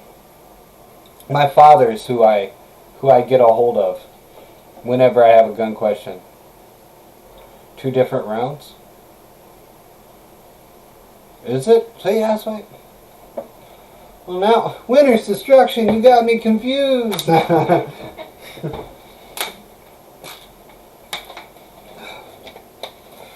Tactical 45 built some plates that stopped a 30-06. Really? 30-30. Has less volume. Yeah. Only stops with a composite. Yeah, well, because plastic has limitations. I did send the link. I thought you already joined it. Yeah, I know the 223 and the 5.56 are different. Oh, send a link for the Tactical 45? Is that what you're saying, Winter Destruction? I wouldn't mind seeing that too. If you got it, Turtle. If you don't, it's alright. But yeah, that would be... Yeah, I'd like to see it too. If you want to find it and drop it in the comments, or you can share it at the Discord later, you know, because I know it's the chat for whatever reason is not wanting to let people send links over it. So But yeah, I think the goal with HDPE is we've already stopped the 223 and the 7.62 by 39, right? So we should be able to theoretically stop the 556. And I don't think it's too much of a far cry to stop it with the steel core, the steel tip, right? If we improve the HDPE by annealing it, if we pick out a better steel to back it, and if we improve the ceramics on the surface. And we can do it all in our garage and make it simply and reduce the weight so it's nice and, you know, comfortable and cheaply, obviously, because that's one of the main reasons why people look into recycled milk jugs for body armor anyways, is because it's easily to find and the cost is, well, just the time. Yeah, I know, it's weird. I don't know why. I think it's because, you know, I have it enabled. Well, we'll have it enabled next time so people can send links. I think it's a you know, it's a safety issue on my concern in a way. So that way people can't just post a bunch of links to things that are inappropriate that will get me banned from YouTube.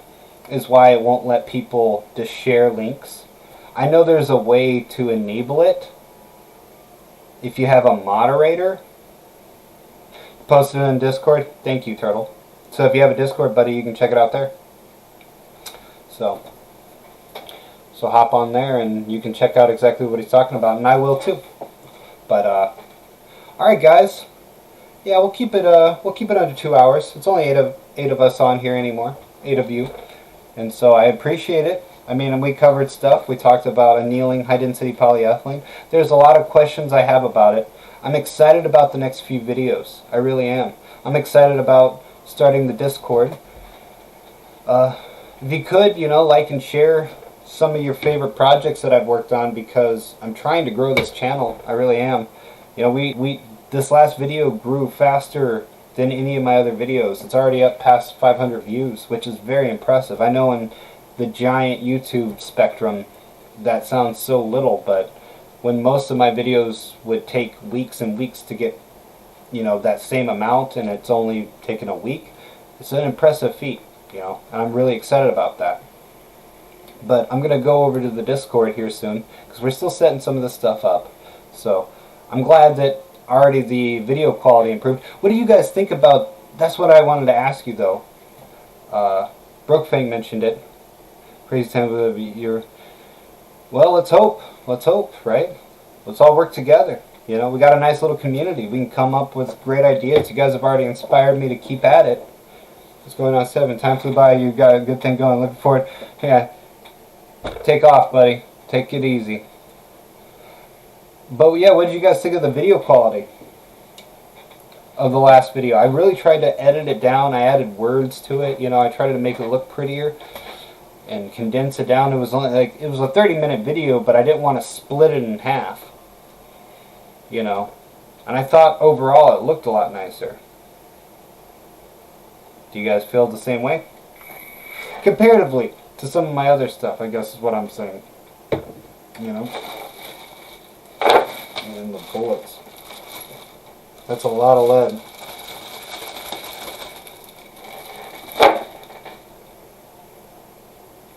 But,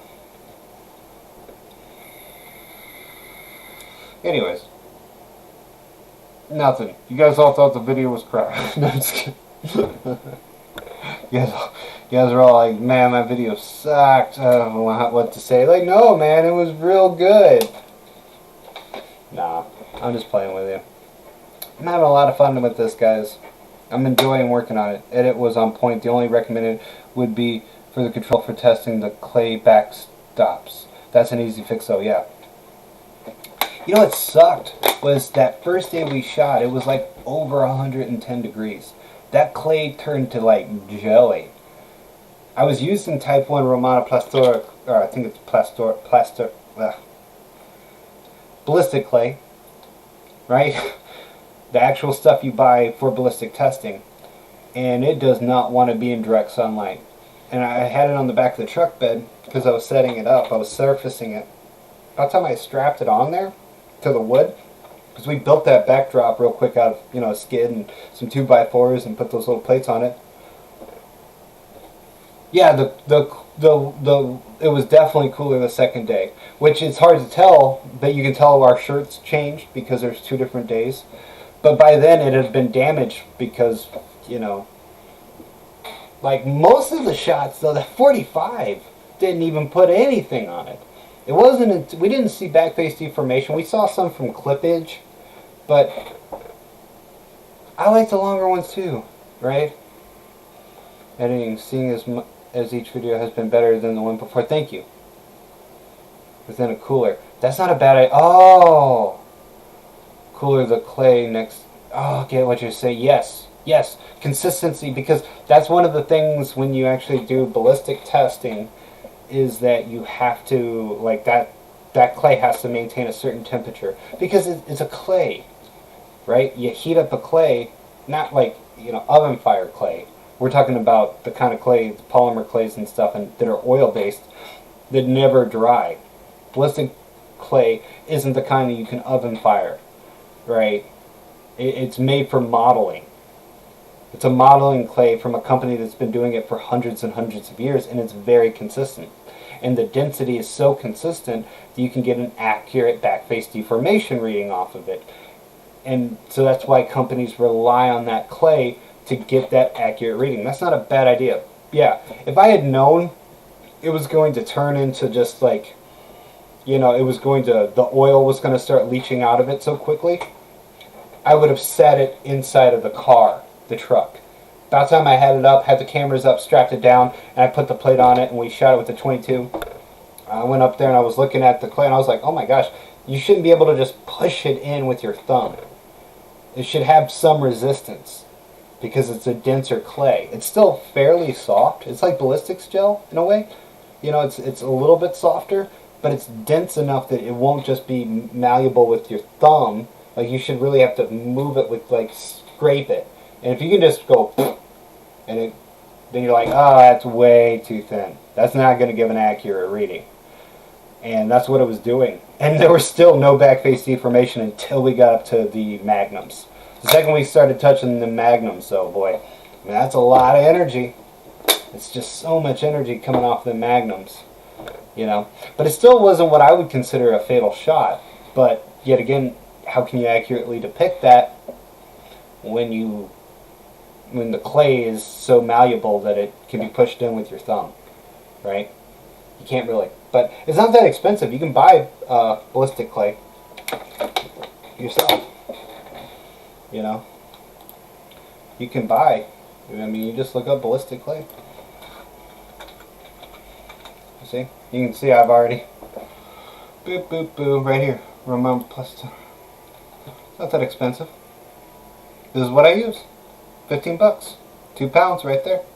Get a full case of it for right under $300. Yeah, just surface it up, and it's what they use. Because of the consistency, it's what they use. And I love testing on it. So that's a good idea. Keep it in a cooler.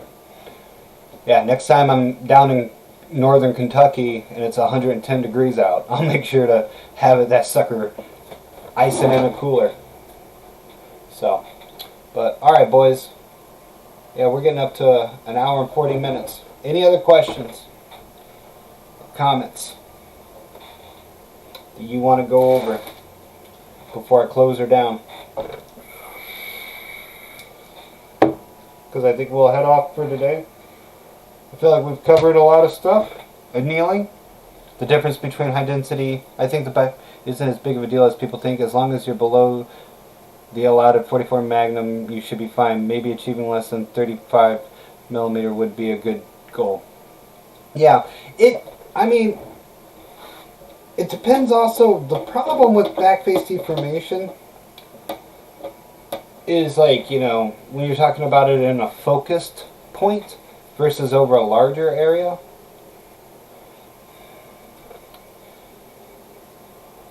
There's one underwater broke thing. Don't you start. Do not. Why do things weigh more underwater? I don't know, broke thing. I'm stupid. How dare you?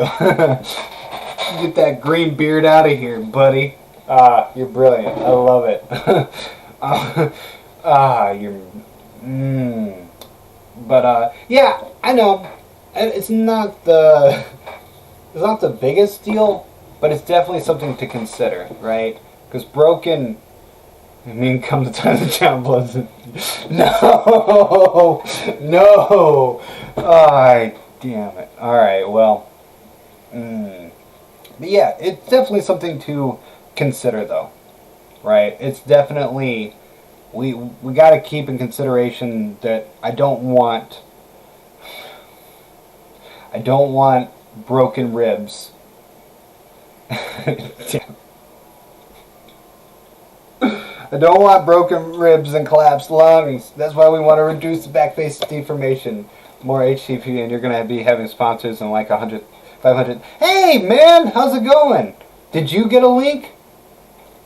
You commented on a few different things. Do you have a Discord? Did you get in there, bud? Poppin' Mo? Dope gas mask for a... Yes, excellent, bud. I'm glad you're in, man. I've been wanting to talk to you. Because you had some very specific... Yes. You need the link? I will get you it right now, buddy. Sweet. We already got some stuff going on in here. Boop, boop, boop, boop, boop. Copy.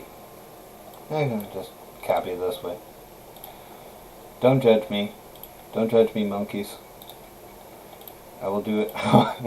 There. Click on it. If you have a Discord, come on over.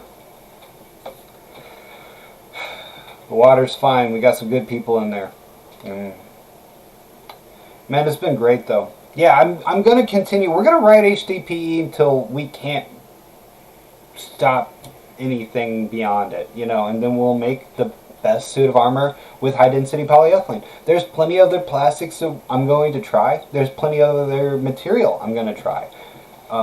So there's a lot more that's coming for this channel. And like I've said before, there's other things I want to build that aren't armor-related, but, you know, obviously the biggest focus is going to be armor. There's always going to be armor until I get bored or stop doing YouTube. You know what I mean? And I'm not bored yet. I'm more excited to work on high-density polyethylene than I have been in a long time. I mostly revisited it to just kind of get back into the swing of working on videos. A lot of people wanted it. And now I'm sitting back going, because a lot of people had questions about it, you know? And now I'm going, man, we might be able to, with annealing it, getting a better resin potentially. I love the resin we use, but finding a better grade steel, conditioning those ceramics a bit by coating them in urethane resin so they hold together. Bruh. So I was thinking that if you mix a high-density polyethylene with small pieces of titanium while melting it, maybe. That's kind of interesting, so adding metal inside of it.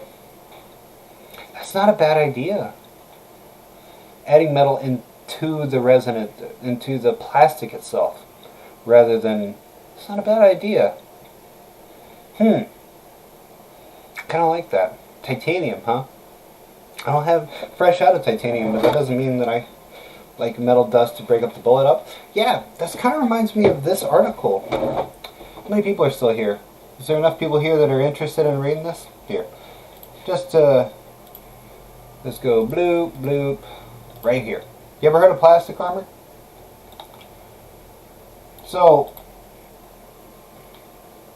just, you know, Google plastic armor and look at the Wikipedia article about it.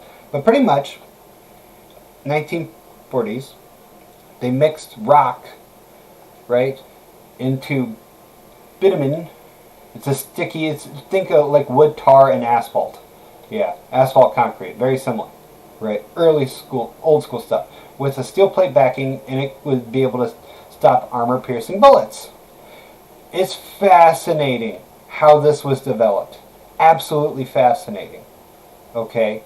Because it was during World War II, and they were having these huge problems with the Nazis just decimating and bodying their ships, right? Like just, yeah, tungsten carbide's not a bad idea. I have some tungsten carbide, but it was just destroying their ships. And how this guy developed it, I highly recommend sitting down and reading it.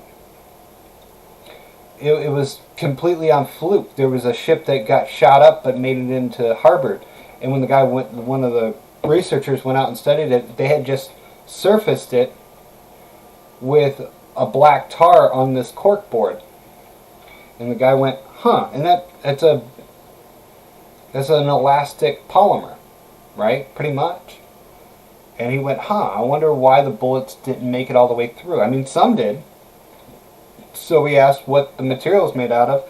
He went and tested it, and bullets were blowing right through, so he started adding granite and hardened rock to it. And it would break up the bullet. But some of them would still make it out the back. So he ended up adding a steel backing.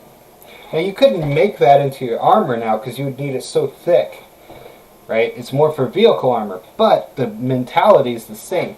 He used an elastic, pretty much polymer. It was naturally occurring, so it's not really a synthetic polymer, but he used an elastic elastomer. No problem, buddy. Yeah, I've heard about the ball armor.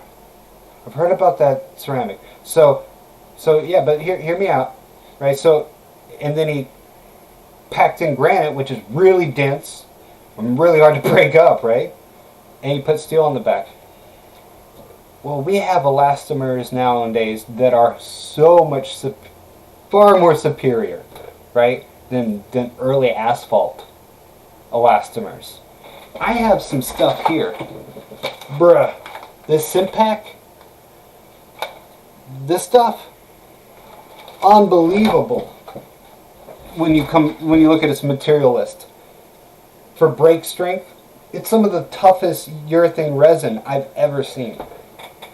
Its elasticity is through the roof, and it has like a obligation of like over a 180 or something like that, and its shore hardness is ridiculous.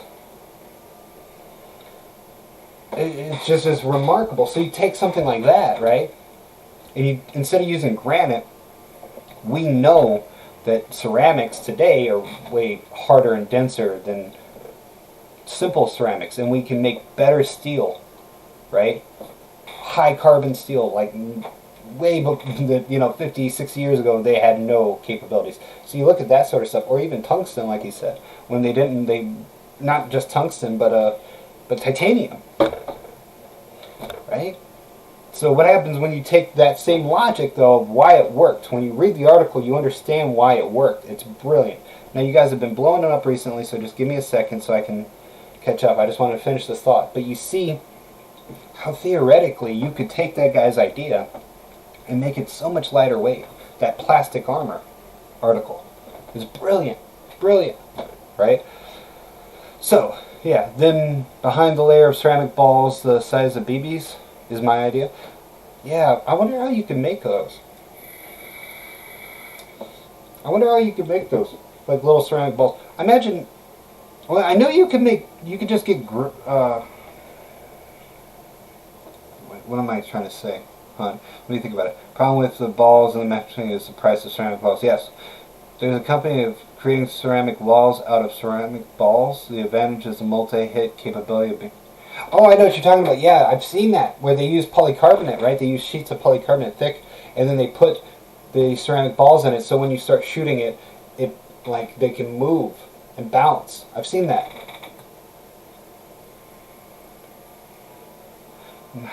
Dang it, KJV.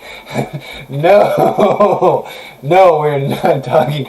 We're not. I will never address that. Maybe I'll do an... Maybe I'll do an episode just talking about... Yeah, you're good, buddy. Specific densities and specific gravities. But... Is Zach here? Oh, hey! Zach? I didn't see you pop in. There's a company that creates Yeah, but You should save some of your trade secrets for when you discover something big on your own. Maybe pitch it to me. yeah, you know, you sound like my dad, Winter's Destruction. I'm not completely against that idea. Trust me, there are certain things that I haven't shared with the group, but at the same time, I don't know. If I could get to a place where I did this for a living, where I woke up and instead of going to a bus manufacturer to undercoat for 8 to 10 hours a day in the heat, I got to go out in my hot garage and build. That sounds like a pretty amazing job. So how do we reach there? Well, I just monetized my channel. If you haven't noticed, there is actually ads playing, and YouTube tried to take some of them off, and I actually fought it, and YouTube's like, oh yeah, I guess you haven't violated in your community things. And sure, I'm not making enough money yet to reasonably quit my job. Not at all. But what about in 8 months? We've already grown since when I did a 1,000 subscriber special when I talked about how I was getting back into it. 6 to 8 months ago, we're already 800 subscribers since then. And with the last 3 videos all growing faster than any other video I put on YouTube, I think it speaks for the fact that, you know, I won't be able to quit my job yet, but what if in 6 months or 8 months or a year, if we continue at this rate and we get more people and more people are interested and I'm able to monetize it and maybe make some money on the ad revenue, maybe it can pay for a project that I'm working on at first, right? Because that's a dream. Being able to just buy some Kevlar, that's sweet. But what about, you know, in a year or two, could I do this for a living? Maybe. And then I could just invent all day.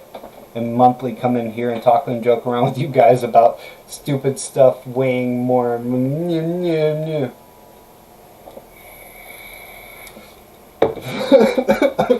Dang it, Zach.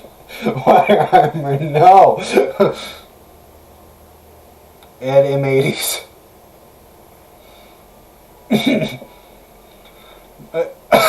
Sorry. Collaborations, PayPal donations, the usual stuff, other cover. Exactly. Tech gear, tech armor, tech whatever. I don't know, maybe I will start my own company. That can help you grow too, for sure, for sure.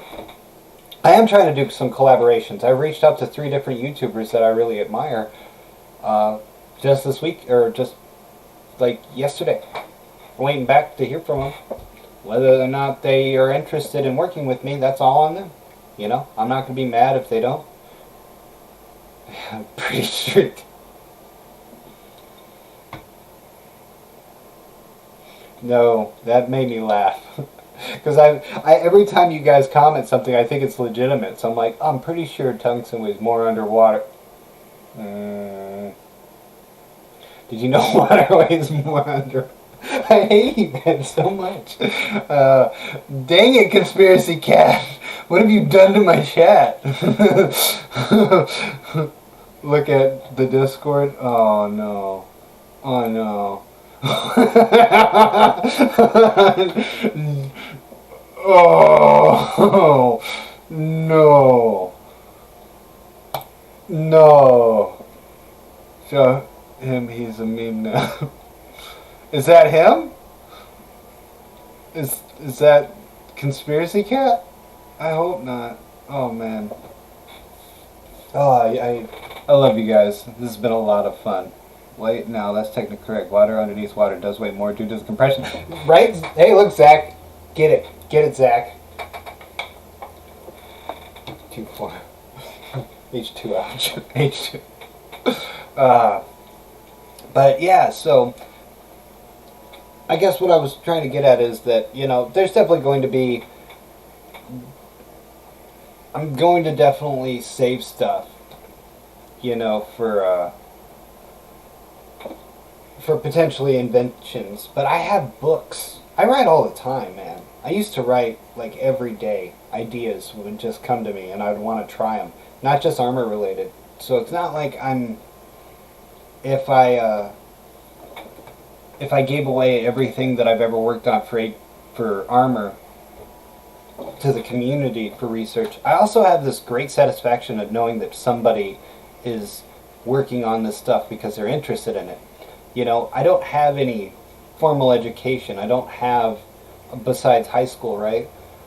So if I go to like, hey, I'm going to like, yeah, like it's not just that easy to patent something. You can't just like, oh, I'm going to patent something. It's like it can take years to actually get a patent, and you need a lawyer and all this other stuff. And I've looked into it. So I'm not saying that I would never do that, because I definitely like the idea of being known as an inventor, someone who has a patented, invention, and I still will, for sure. But at the same time, it doesn't mean I can't share the direction I'm going in. And the guy who made Kevlar armor started as a pizza guy. Hey, there you go, right? There's plenty of other ideas I have. And I kind of like the idea that other people are working on it themselves too. It's like we don't know what the future holds, especially nowadays. There's a lot of uncertainty going on. Yeah, exactly. That's what I'm doing, right? I monetize my videos now. My wife's hungry. But I'm monetized my videos, so it's like now my ideas are making me money. Not a lot, but every time you guys watch it and there's an ad that pops up, I'm getting a cut of that. You know what I mean? Yeah, absolutely.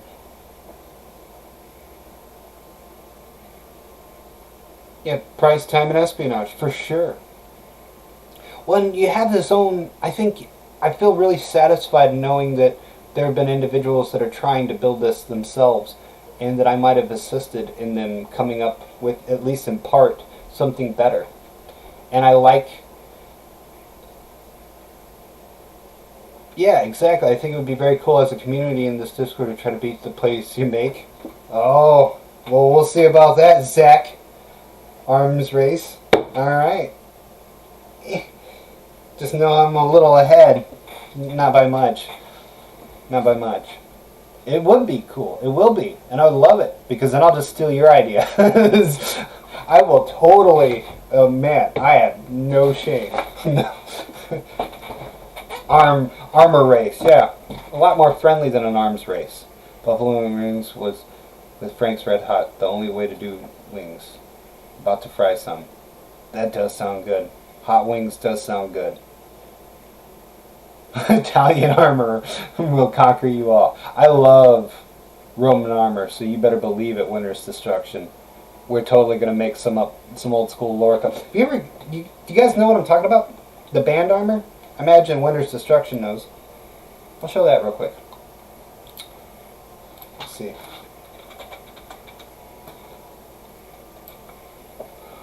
So this is the scale, right? Beautiful. This old school Roman scale armor. Some of my favorite. The band armor, the segmentata, is dope too. Look at that. Man. I love that style. Overlapping plates, right? There was still some flex in them.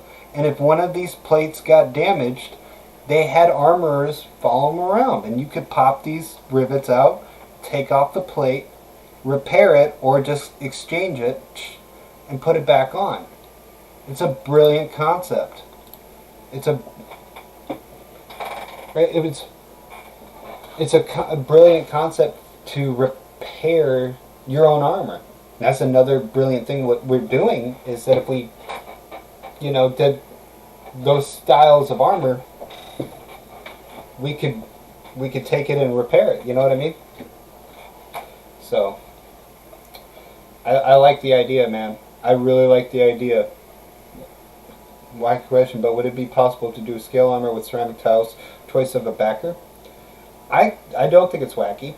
There was a company that did it, but the problem was that they use I don't know who.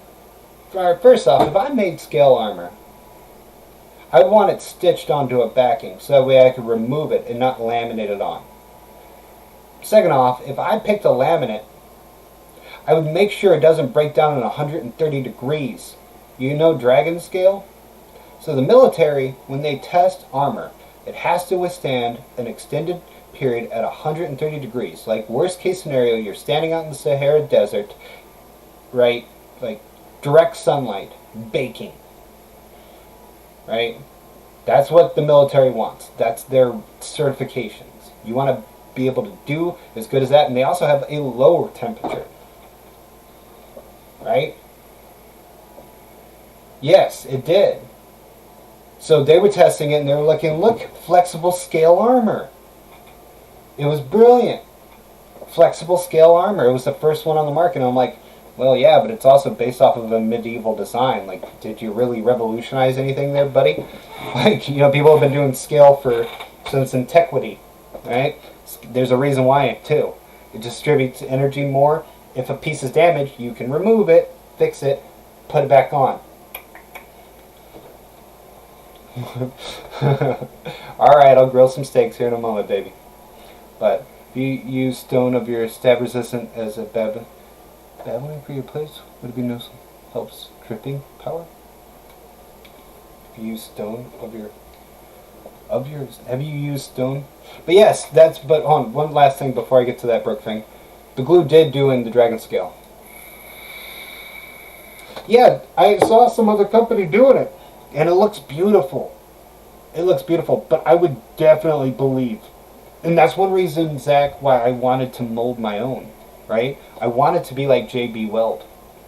That I could push into a mold, so that way I can make a ceramic scale of various shapes or bands that are in a dome shape to make it more ergonomic, right?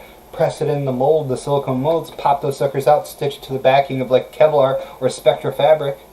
And then it's like, there you go. That's a good armor. That's a good armor. And it would be brilliant. Some backing and stopping. Oh, stupid autocorrect. Have you heard of vacuum sealing? I have heard of vacuum sealing. Thermal forming, vacuum sealing. We can all do it. Yeah, you could. You could, totally. Totally. I have vacuum bagging equipment. And I have a vacuum bagger. I just never used it because I was keeping it as simple as possible so far. You can flip the valves in a small pump vacuum. What is it called? Like a tire pump.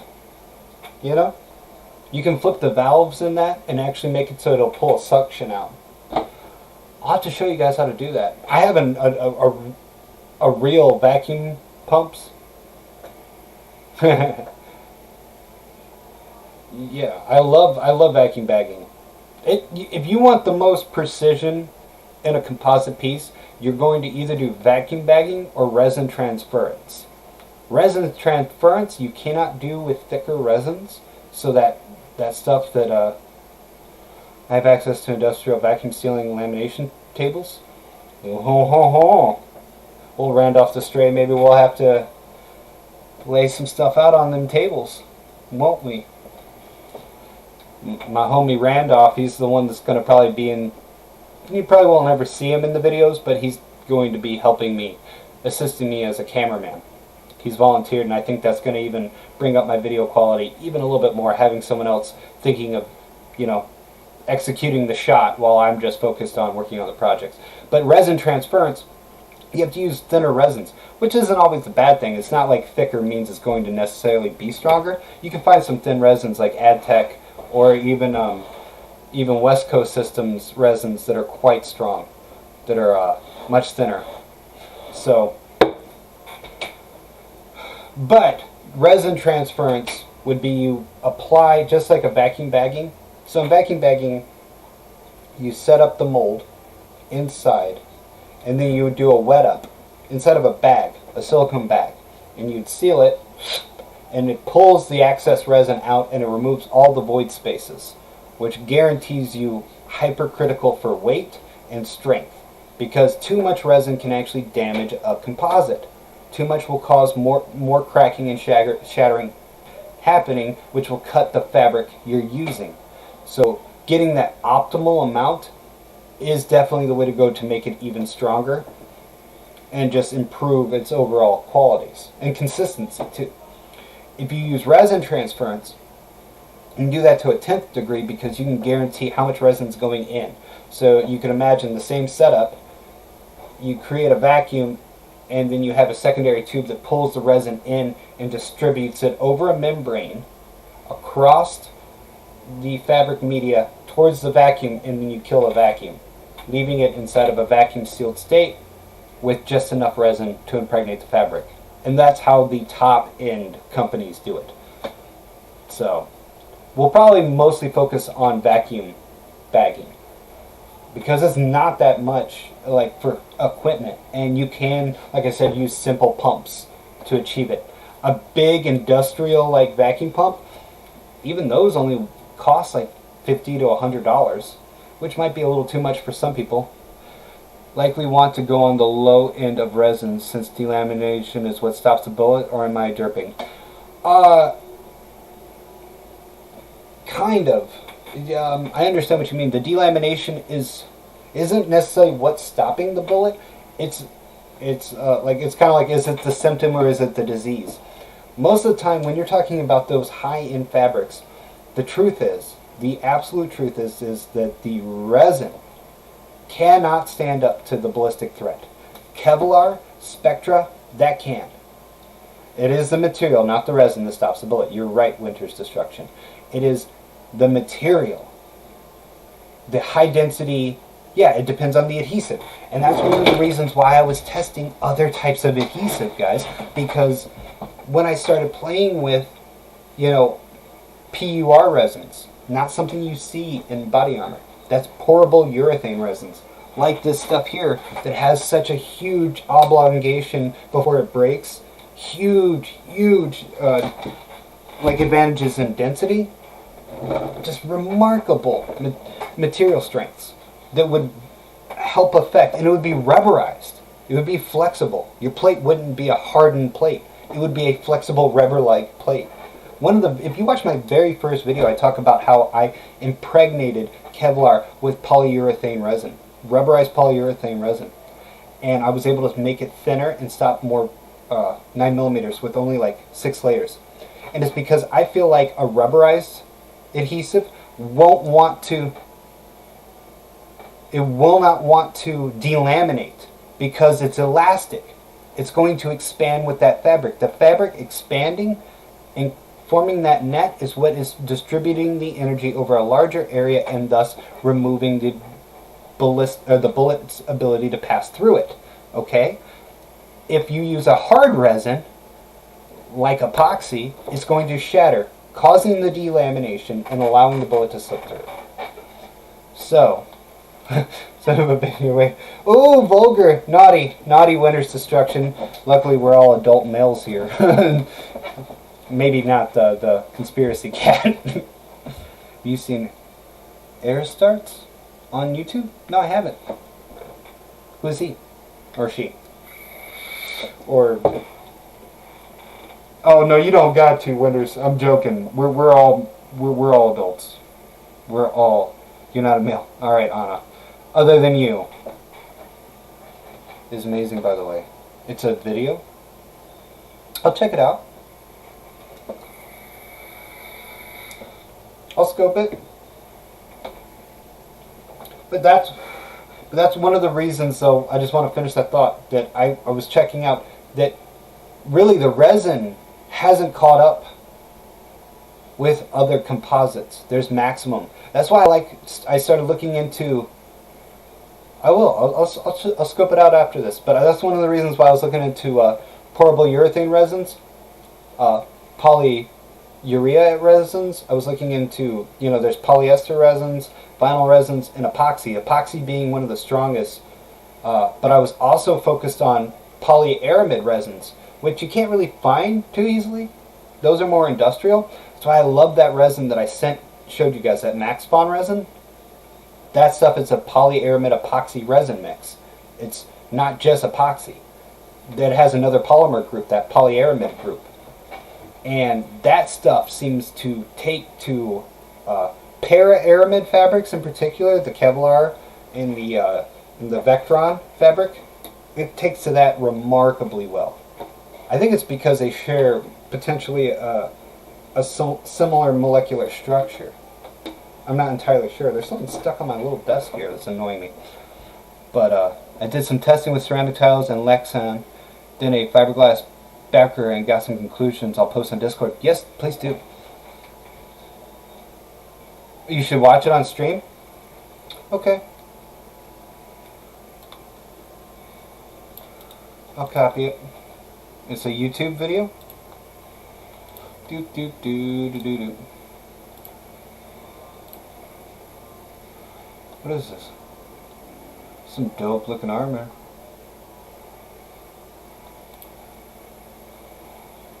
Warhammer? Oh, is that Warhammer? That's that. Oh, here. Let's check out the trailer real quick, boys. Only 13 seconds already. Okay. Part 5, Part 1. I just want to see. What could you do about Ah, ads. No. No. I don't know what it is. I don't know if I can watch other people's stuff. I should probably look into all this before I actually. Yeah, I don't want to. Yeah, I just. Air Max and they share the same ring structure. Sure, you guys are like 5 steps ahead of me on that. I'll scope it out though. I'm afraid to. Yeah, don't. Yeah. Don't watch other people on live stream. Let's just all pretend not too much. You're monetized. Yeah, I'll keep this unmonetized so I specifically won't make money. So hopefully YouTube won't. I forgot about that. Because you can watch other people's stuff when you're. But it's real. Yeah, I just don't want to make it so I can't live stream anymore. You know, I like doing this. This has been a lot of fun. Both times I've enjoyed it. You know. And now that I've actually got a webcam, and even though it doesn't have the best microphone, I'm gonna get a nicer microphone. You know. So when we do these live streams, or when I'm working on something, I can even get a laptop. But I'll definitely scope it out. But I could take it with the laptop out, you know, in like the garage, and be like, hey, check out what I'm building. I think that'd be a lot of fun. Aramids are aromatics and all share a ring and structure. Sure, you guys are like 5. So they okay, sweetheart. Oh yeah, I'm gonna get off here, guys. But I don't know if it bonds though, because I know aramids. So then polyaramids and para-aramids do follow the same. Like they have certain. I don't know if they actually link then. But I mean, it shares the same ring structure. So maybe. Have you ever done tests with and have you found it to stop? I have not. I have not tested with. I do like the idea of doing some sort of actual mail, like chain mail, scale mail. I do like that idea. Alright guys, well, I'm going to have to get off here. It's alright. None of us are scientists, we're just science enthusiasts. One last time, does anybody need, I will post the link to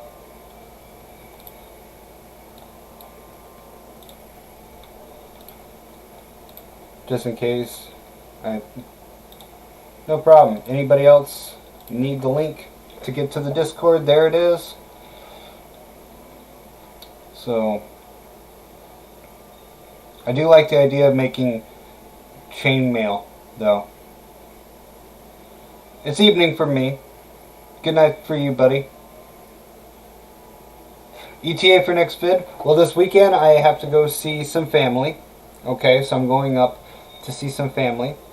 When that is finished, and I'm back on Monday, I should hopefully have something edited together by Tuesday.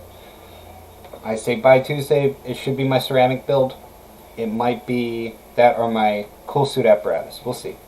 But yes, there will be, because I have another week off. By the way, I had this whole week off. I've been working on stuff. Got a lot of stuff done. So next week, there will definitely be another video. And hopefully we'll have a few more cranked out in the near future. Alright? Alright guys. Take it easy, man. I had a lot of fun. Alright guys. Bye-bye. I think I can just turn it off like that. No, I can't. Alright, we're just on here forever. We're on here forever, guys. Okay.